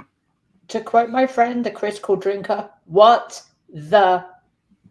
Your friend, the critical drinker? He's a cool guy. But my namesake? What the heck? Like, why did they have to open with that? Are they trying to score even more diversity points? Well, clearly, yes. I mean, that is 100% what it is. As reported by Game Informer's Wesley LeBlanc, the character creator allows players to choose between 4 different races: elves, Qunari, humans, and dwarves. It also allows for more detailed looks at each and the ability to choose pronouns with she, her, he, him, and they, them separately from gender, select different body types, and more. You do realize, folks, that it takes more effort to include all these different pronouns, especially with the they, them. Imagine the people writing the fucking dialogue for this damn game. Like, oh, we got to add, like, collective third-person terms now. I mean, Jesus Christ. Give me a break. I want to know which idiot out there sits down and comes up with all these new pronouns like they, them, he, it, ZBD, 1, 2, 3, 4, A, B, C, D, E, F, G. CBD. I think it's ChatGPT. They just type in, I need a new pronoun. Can you come up with some bollocks for me? And it's just like, yeah, why don't you call yourself Fwem? Oh, okay, yeah, that's cool. Yeah, it sounds like it could be ethereal, and I always wanted to be something other than a human being. Well, looking at this, ladies and gentlemen, looking at this screenshot right here, it does look a lot better than the alpha gameplay leak, which made it look a lot more like God of War. This looks like a phone game to me. Well, it is very cluttered. It's cluttered. It's overly colorful. It's like jangling keys. You know, in the Philippines, they play a game called Mobile Legends, which is basically a Dota clone. Oh. And it's extremely popular. And I saw some of my previous employees. I used to have a tech company, and they used to all be able to install. I let them install whatever they wanted on the PCs as long as it was legal. Then we had to check occasionally, but basically they were all cool dudes and they were good about what they did. They would sometimes sit after the shift, and I'd let them play Mobile Legends, and I'd watch them, and I'm like, this is a Dota clone. And then I just noticed that there's just this generic quality that all mobile games, MOBAs, have, and it's always this. There's always just this ultra sheen kind of finish on everything, like it's a pop-up advert, and I don't like it that's in game UIs. It looks ugly and unnecessary, and this doesn't look like Dragon Age to me at all. It certainly doesn't look like Inquisition. I mean, from my perspective, folks, I've never seen a Dragon Age setup where the main character is not fully in the middle. In this case, it's slightly to the left. Wink, wink, nod, nod. But I think that it's like a blend. I mean, you can see the environment is much sharper compared to Inquisition. But from what I've seen, it's a bit more linear, like Dragon Age 2. It seems to be a much more linear perspective. And that's what it used to look like. Yeah, that was Inquisition. That was 2014, folks. That was the first boss battle, the first dragon battle, which is, I mean, you Dragon played it more Age, than I have, buddy. Yep, and that's the first dragon you take on. It is a semi-open world, so you can travel about. And yes, that's Dragon Age Origins. Even in 2008, that was fucking dated. But people enjoyed the story and the characters. And you will notice, folks, in every single Dragon Age project, apart from the DLC from Origins to Awakening, the structure, the game structure, how the characters look, the engine, the game engines used, all different. So, yeah, you have these different art styles in every single game, with the greatest changes being from 2 to Inquisition, and then from Inquisition to what is now called Veilguard. We've gone from red and white to a rushed version of red and white in Dragon Age 2, to darkness and green with Inquisition, to darkness and purple with Veilguard. My goodness. This just looks like a mobile game to me. It just does. All right, I have a question. It looks like it's designed to be portable to a mobile. Like, I'm sorry, I don't like to sound like an elitist, but mobile games suck ass, and everybody knows it. I mean, what is the point of even going the stupid pronouns thing? Because you can't even see it in game. The only place you see your pronouns is probably in like login or something. So why do we have to carry on putting in this woke bullcrap? It just you'll see it. You'll see it every time someone says he, she, or God forbid they in every piece of dialogue. That's why I said incorporating this into what is essentially a role-playing game with choice-based elements is a fucking nightmare. Because instead of the 2 main ones, you've got to do like a third-person collective fucking pronoun, and that just adds to the workload, the dialogue workload. And this has been in production for a solid 10 years, and this is the third, I think, the third iteration of said project. Yeah, you said before that this has had development hell all the time. It's got this weird, foggy, overly lit, stylized CalArts crap about it that annoys me. I think it's the purple that I think it is the purple. It's the purple color that causes the most problems, because you had this a bit with Dragon Age Inquisition, the green element. I mean, they shifted the art style from, red for blood and, of course, white to a more darker tone and to a greener tone. But it still felt like Dragon Age, especially because the universe had been really fleshed out. You weren't just stuck on one continent there was or in one lore. city-state. There was a massive lore dump. They clearly wanted something totally different for this franchise when they released Dragon Age Origins. And I don't know why they didn't just stick to their fucking guns. It would have carved out the exact kind of audience that they were looking for, which is basically D&D guys. I personally think that the original Dragon Age Origins was supposed to be just a one-and-done project, but it did so well. Origins. Well, yeah, I think it was supposed to be a single project because it took Just 6 called years. Dragon Age? Yeah, it took 6 years to make. Well, they first started making it in 2002. That's why it looks so dated for back then. It was a little clunky for 2008. I remember I was working in Blockbuster when it came out, and I had to rent it to test it, like everything. But I ended up keeping it. I mean, you look at so fucking fun. You look at the original Mass Effect, which I think only took 3 years to make from start to finish, and it's definitely a lot more polished and a lot more well done than the original Dragon Age, much more realistic. I think that was one of the reasons why Mass Effect took off a lot more than Dragon Age, but they are both great franchises, and it's a damn shame that I think Veilguard will go the way of the dinosaur. It would have been a great name for the 5th game if they had ever made a 5th game. Take on the Dreadwolf, save the day. There's Origins right there on the PlayStation 3. I found it on the shelf behind me. And, you take on the Dreadwolf, you ultimately beat him, but the veil is damaged and it needs to be guarded. Hence, Dragon Age, Veilguard. But no, they're fucking morons. Yeah, this is pathetic. And yes, there is Origins. I do still have it. This is the copy that I was tasked with testing. And as soon as it became available, I grabbed it. I mean, and I it's didn't steal it. I bought it. But, It's an 18+ game, folks. And it should keep that rating in my view, because it was dark, gritty. It wasn't supposed to appeal to a mass audience. That was Mass Effect's job. Dragon Age was supposed to appeal to the dark fantasy, and sadly, that has been slowly but surely fading away since Dragon Age 2. Oh, unfortunately. 100%.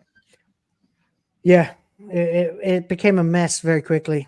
It suffered from multiple waves of cultural shit in the game industry, from live services to season pass bollocks to current day DEI. The game industry is a mess. It's the worst of them all, really. I mean, the Dragon comics. Well, yeah, the Dragon Age franchise, and this project, unfortunately, will be released, folks, will clearly show you how gaming went downhill, where gaming was in 2008, where it was at in 2010.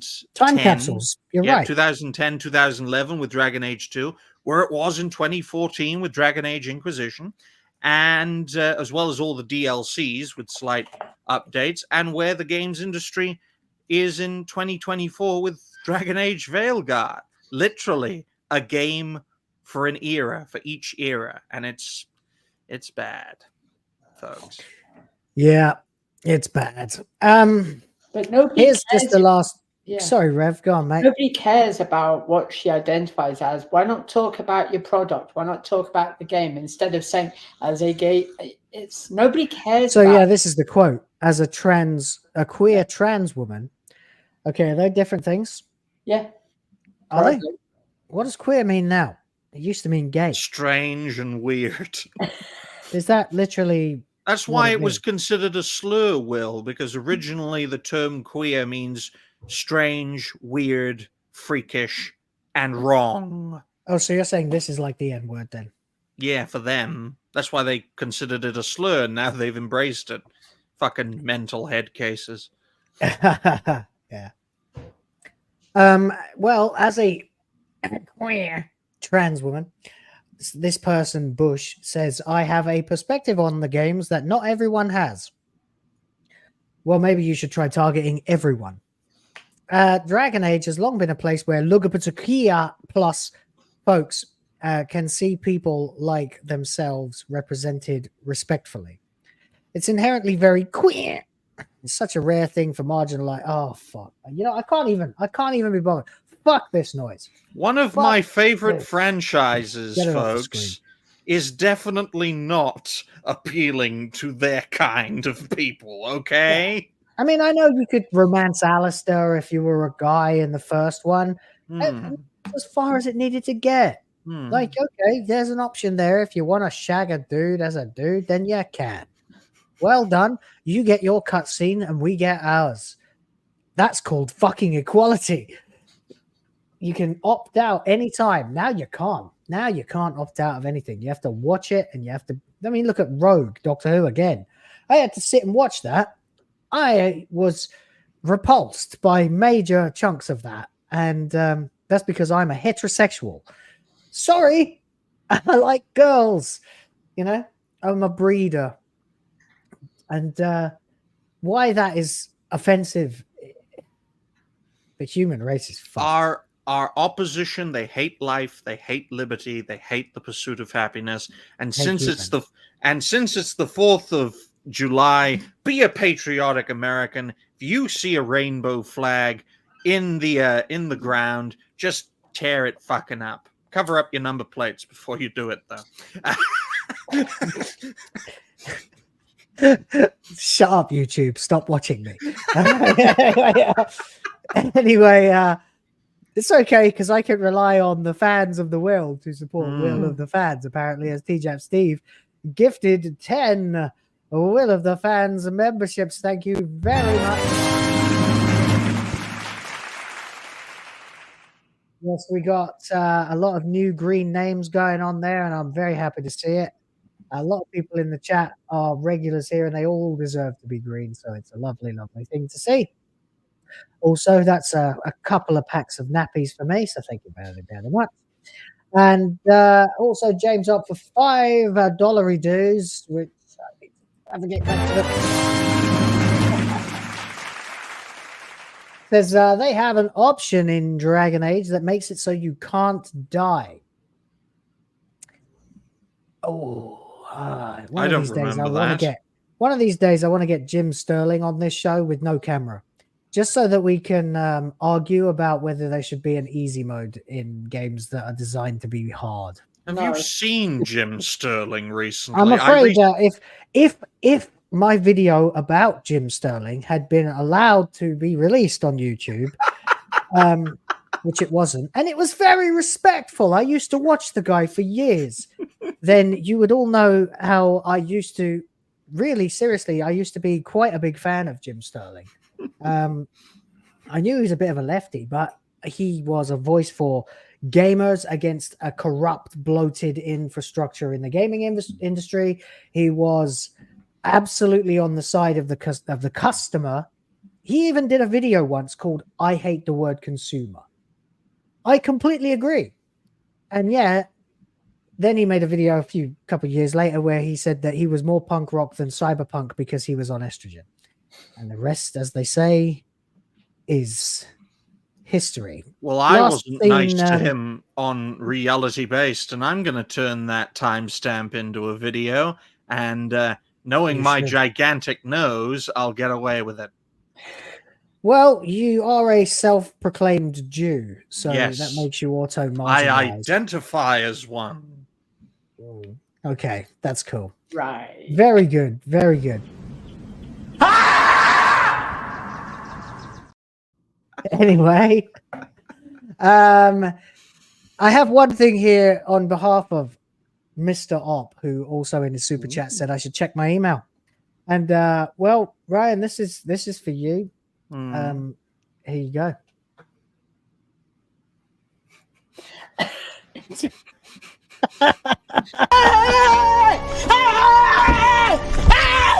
Why are you running? Why are you running?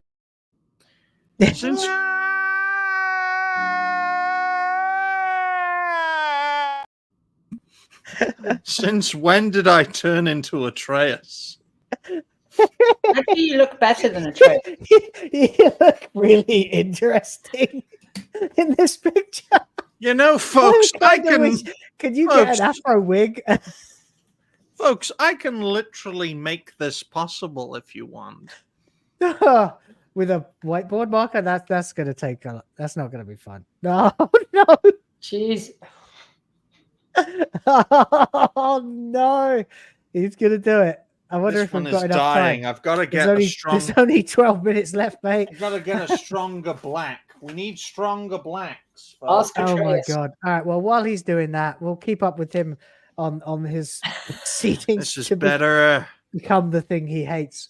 And we'll talk about something that has completely befuddled me. I'm just gonna have to get it back on screen. For some reason, I must have closed the tab by mistake. So sorry, guys. Hold on a moment.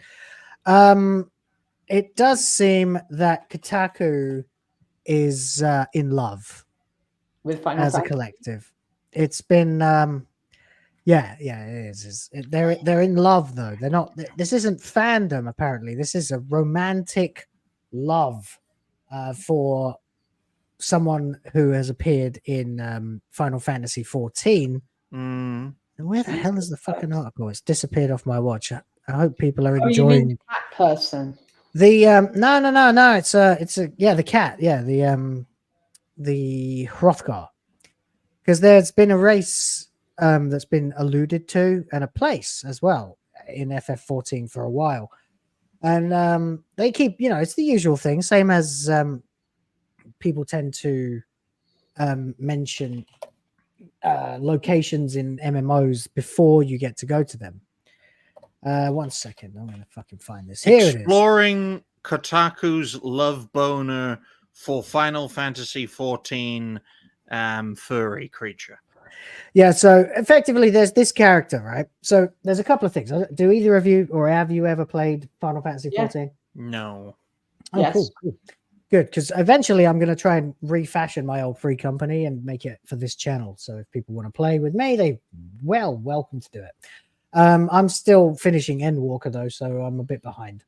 But anyway, this is the new character. Their name is WoTF. Although I already saw Hypnocast yesterday or the day before, someone in the chat referred to him as WoTF, and that's just that's the name now. That's canon for me. So WoTF is a Hrothgar girl. You can't really tell because they have a cat face, and they have flat tits and a thick midriff, and all of that usual DEI bollocks.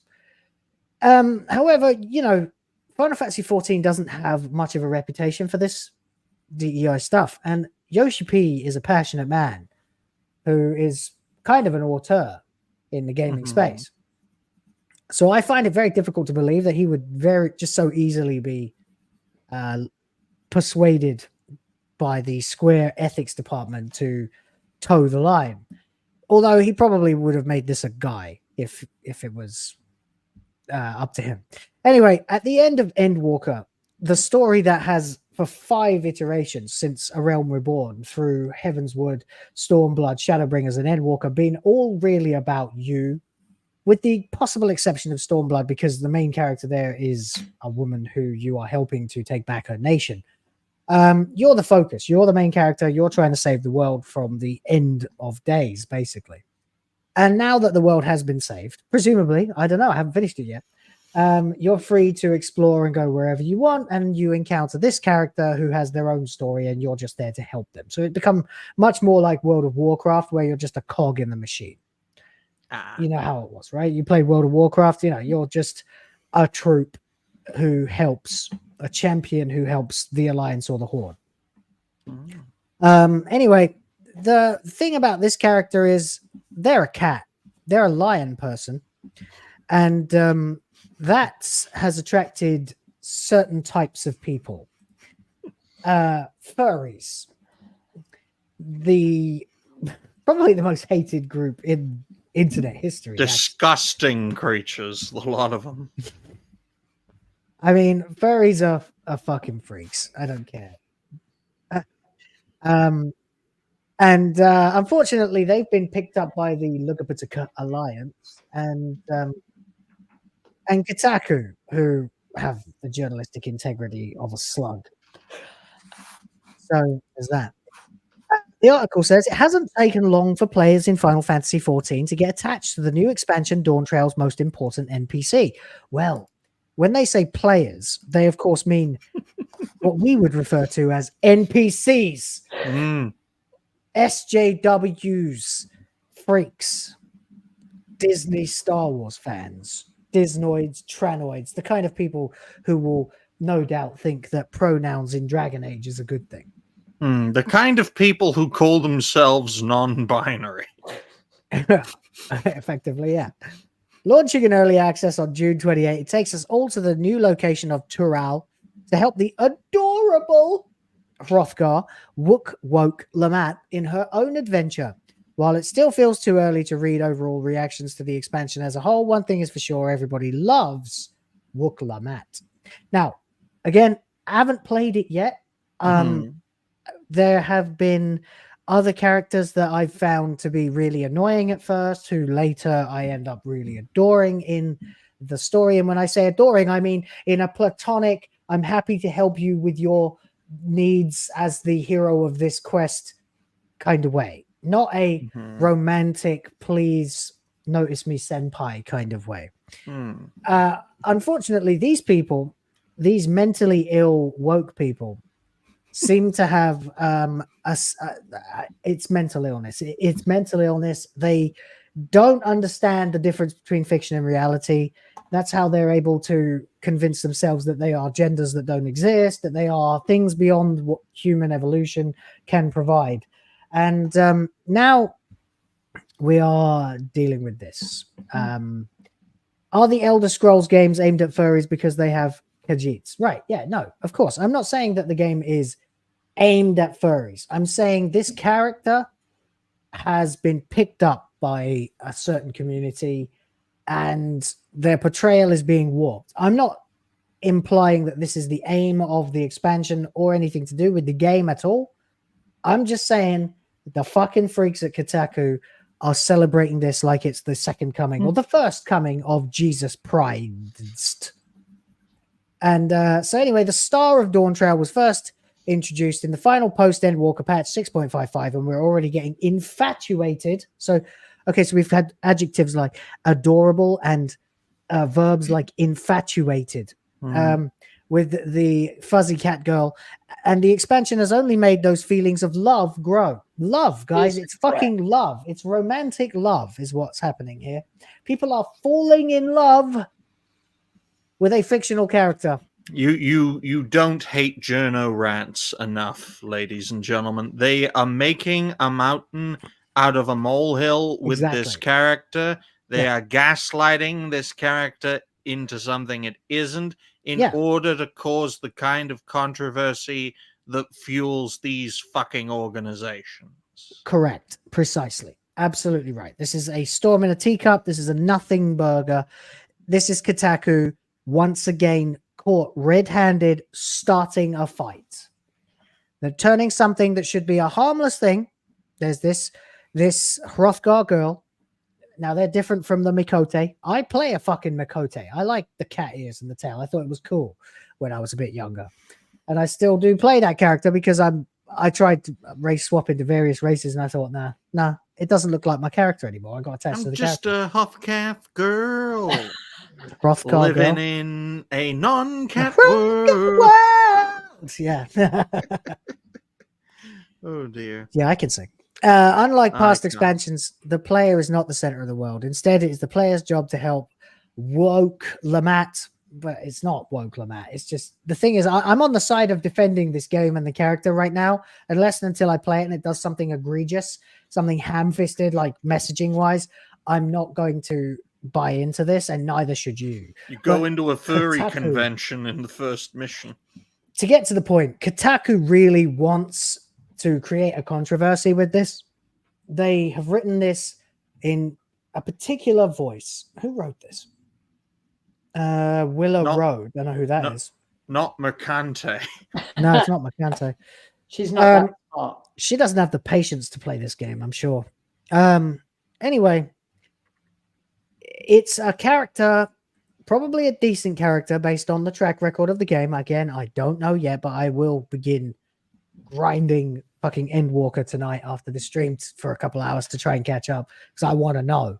So Wook Lamont is this person who's going to have a lot of battles to deal with, and you got to help. And that's fine. Happy with that. No problem with that at all. I didn't even mind when Lise became kind of the main character of Stormblood. Some people I said think- that was feminism and stuff. I and think it the wasn't. the voice of this character happens to be a tranny. That's the other thing. Yes, we were going to get to that. They are voiced by Cena, or is it Cena? Because Cena sucks. Cena Fryer. It's a Cena Fryer. Cena Fryer. I mean, this is why you can't write good fantasy novels anymore, because people are making ridiculous names and using them in real life. You know. I wonder Stena what or its dead Cena? name is, like Derek. Yeah, Derek Johnson or something like that. Oh. Derek Slobs. Yeah. So a lot of the credit goes to Derek Slobs, the voice behind WoTF, who does an incredible job bringing the character to life. All of these factors have combined to capture the hearts of warriors of light everywhere. So again, the language being used here isn't one of we're a fan. It's we're in love. We're in romantic love with this character. And I'm going to show you. Here are some tweets that have been posted by freaks. I'm going to have to let them load because Kotaku apparently has lost all its bandwidth over the last few weeks. I wonder if that's got anything to do with nobody ever visiting the damn website anymore. But there are a few of these, and yeah, that'll do. I think that's about as far as we need to go. So we've got this one from Zakov, who has a no 18 symbol in their Sex profile, worker. in their name. I don't really understand. Is that meant to mean if you're under 18, or is that you're not entertaining No, people who that's- are over that's- 18? No, it's like an under 18 signal because they're a sex channel. Right. They're like Says, a I've sex never page. cared about anyone in this godforsaken game like I care about WoTF. In But you other have words, played they it don't for play. long enough. You can't start the game at the new, as far as I know, at the new expansion. You have to play through the entire main story quest of A Realm Reborn, then Heaven's Ward, then Stormblood, then Shadowbringers, which is fucking excellent, by the way, and then Endwalker, and which is also very good, to get to this. And they say they've never cared about anyone in this godforsaken game like they care about WoTF, and you can quote me on that. Okay, well, I just did. Thank you. Bullshit. It's a This bullshit is statement. Yeah, it's a bullshit statement. Yeah. Tomo Aries says this is a WoTF love and appreciation post DAWNTRAIL game of the year. And they've got presumably their character there because fashion is a big deal in Final Fantasy 14 online. If you get to the metagame and you get that fucking bored and you can't be bothered to pick up something else to play, you can dedicate hundreds of hours of your life to just getting the right glamours to make your outfit look very, very fash if you're a fucking idiot. It says, I've only known WoTF for a day and a half, but if anything happened to her, I would do myself in, everyone in Turel, and then myself. That's it. Yeah. Jesus wept. These people are WoTF, not- I will die for you, says Alexix, whose name Furry. is Alexix. Absolute furry. Got a cat as their profile picture. I mean, I have a cat as my profile picture on Facebook, but it's my cat, and it's so that my face isn't on my fucking profile picture, so I can't easily be doxxed. Oh no, a black woman. Oh, So I'm not right. watching this. It just says, I fucking love WoTF. And if I didn't know what this was and I saw this tweet out of context, I'd think that was some kind of food. Well, Anyway. you are in the Philippines. They do eat cats. No, they fucking don't. Yes, they they eat do. pigs, chickens and pigs. It's probably chickens, pigs, and rice. That's pretty much all they eat. They're a bunch of rice munchers who eat cats and dogs. Do even the most minimal research of the fucking country before you say that, you muppet. Anyway, phrase that keeps being uttered in voice chat every so often: "WoTF, woman that you are," Oh, as voiced by a man pretending to be a woman. Zero Millennium, pride flag, and cat in their profile picture, And Palestinian flag. and trans flag, and pride flag, and Palestine flag in their name. Says 90%, 95% of, yes, you're right, actually, Juneman, Koreans do eat dog. 95% of my brain power, and they also eat cockroaches. 95% of my brain power these past few days has been spent thinking about WoTF. That's a nasty way of referring to North Koreans as cockroaches. Well, They eat them. hmm. Oh, north? That's south. I don't know about north. No one knows about north. No one eats in the north. They eat each other because they have no choice. Nerd, or Koana Stan at Lil Nerd, which I'm sure is supposed to be nerd, says, WoTF, you have stolen my heart. She is such a great addition to the story. Heart emoji. Please take your time with DAWNTRAIL main story quest and just enjoy her growth unfolding. And she's got the whole rainbow reflection thing there. Well, I wondered about that. WoTF is like a sopping wet cat, crying and puking orange cat. But she's also really just distractingly hot and sexy. I can't take this anymore. These fuckers want to fuck Fuck their dogs cats. and cats. They want to Yeah. fuck their cats. Yeah, they do. There's something I'm watching you, Dobby. deeply Better not wrong. do that. WoTF is an orange cat. What is the thing about an orange cat? Is this like a furry meme that I don't know about? Probably. WoTF is an orange cat, and I mean that with all the affection in my heart. I know it's a Republican. And why is crying and puking like? What have I fucking stumbled onto?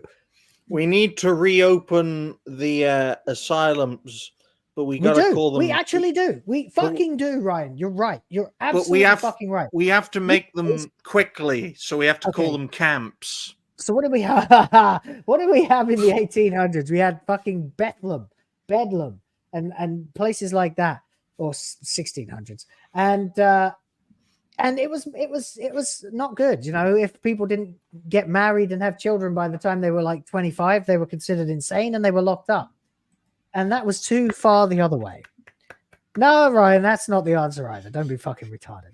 Anyway, the point is, you can't also have the alternative, which is what we're living in now. We are living in a time now where there's no mental illness. Nothing is off the table. Nothing is insane.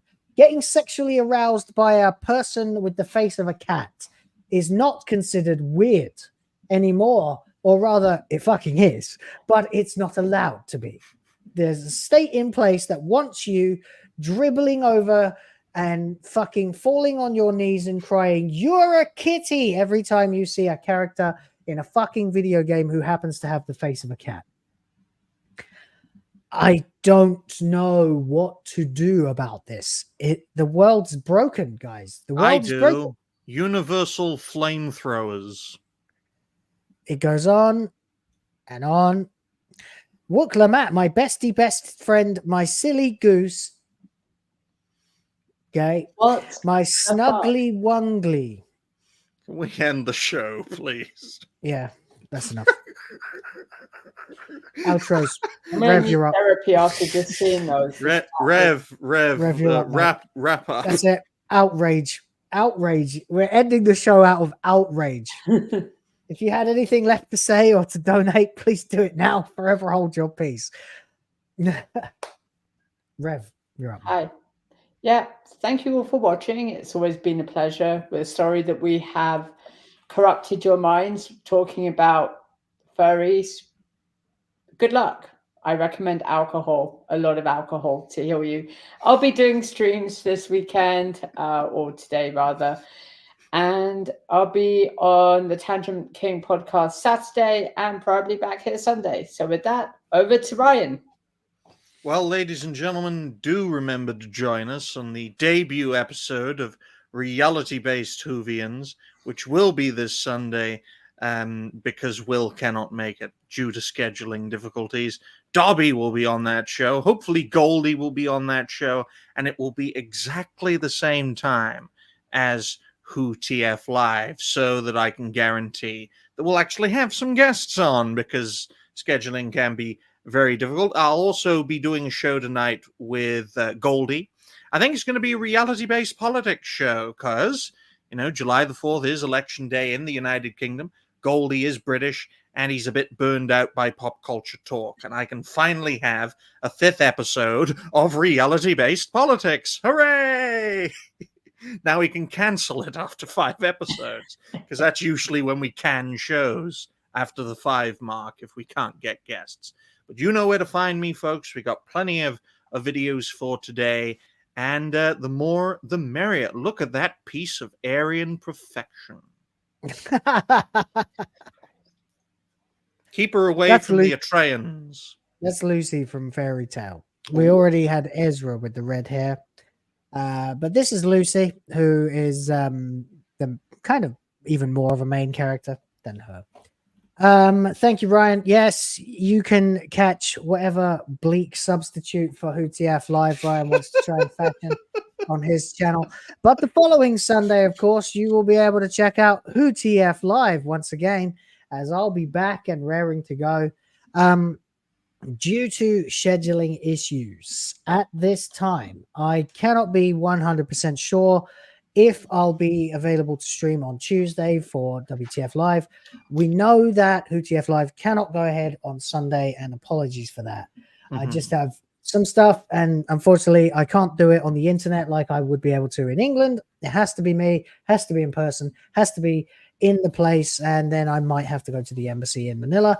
So, expect that the next stream on this channel will be a week from today, but it might be Tuesday. I will let you know, as I always do, and apologies to everybody. I appreciate you all, and I don't like to mess around with the scheduling. I am trying to get that back to some semblance of normality as soon as possible.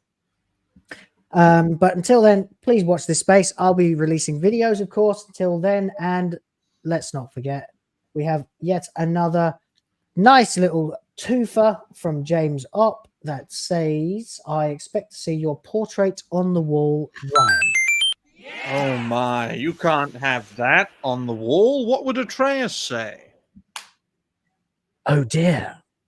Anyway, thank you for that. And also to TJAP Steve, Adam Juman as well for the donations of memberships. You guys do enjoy the emojis and everything. Let me know what you would like me to make as an emoji for this show, as well as all my other shows. And don't forget, I'm going to try to start membership streams soon so that we'll be able to have, let's say, a little bit more of a closed environment for discourse, so I can say things I can't normally say and stuff like that, which will be fun. Gaming as well, I want to get into that as well. There's lots of plans, but I'll tell you when there's actually something definitive. Until then, just keep watching the videos.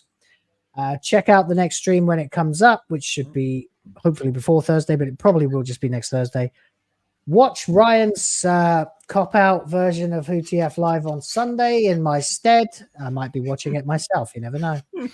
And I might end up getting a 10th of your viewership, Will, but that's twice my average viewership for a show. You just join the Discord, Ryan. Just join the Discord and tell people when you're going live. They'll probably pop over and see you. Will do. I had to set up a brand new Discord, and I'm in Will's Discord now. Oh, you are? That's cool. Super. All right, then. With that said, then there is nothing left to do except wave at the camera and say we will see you when we see you. Take care. Wakanda.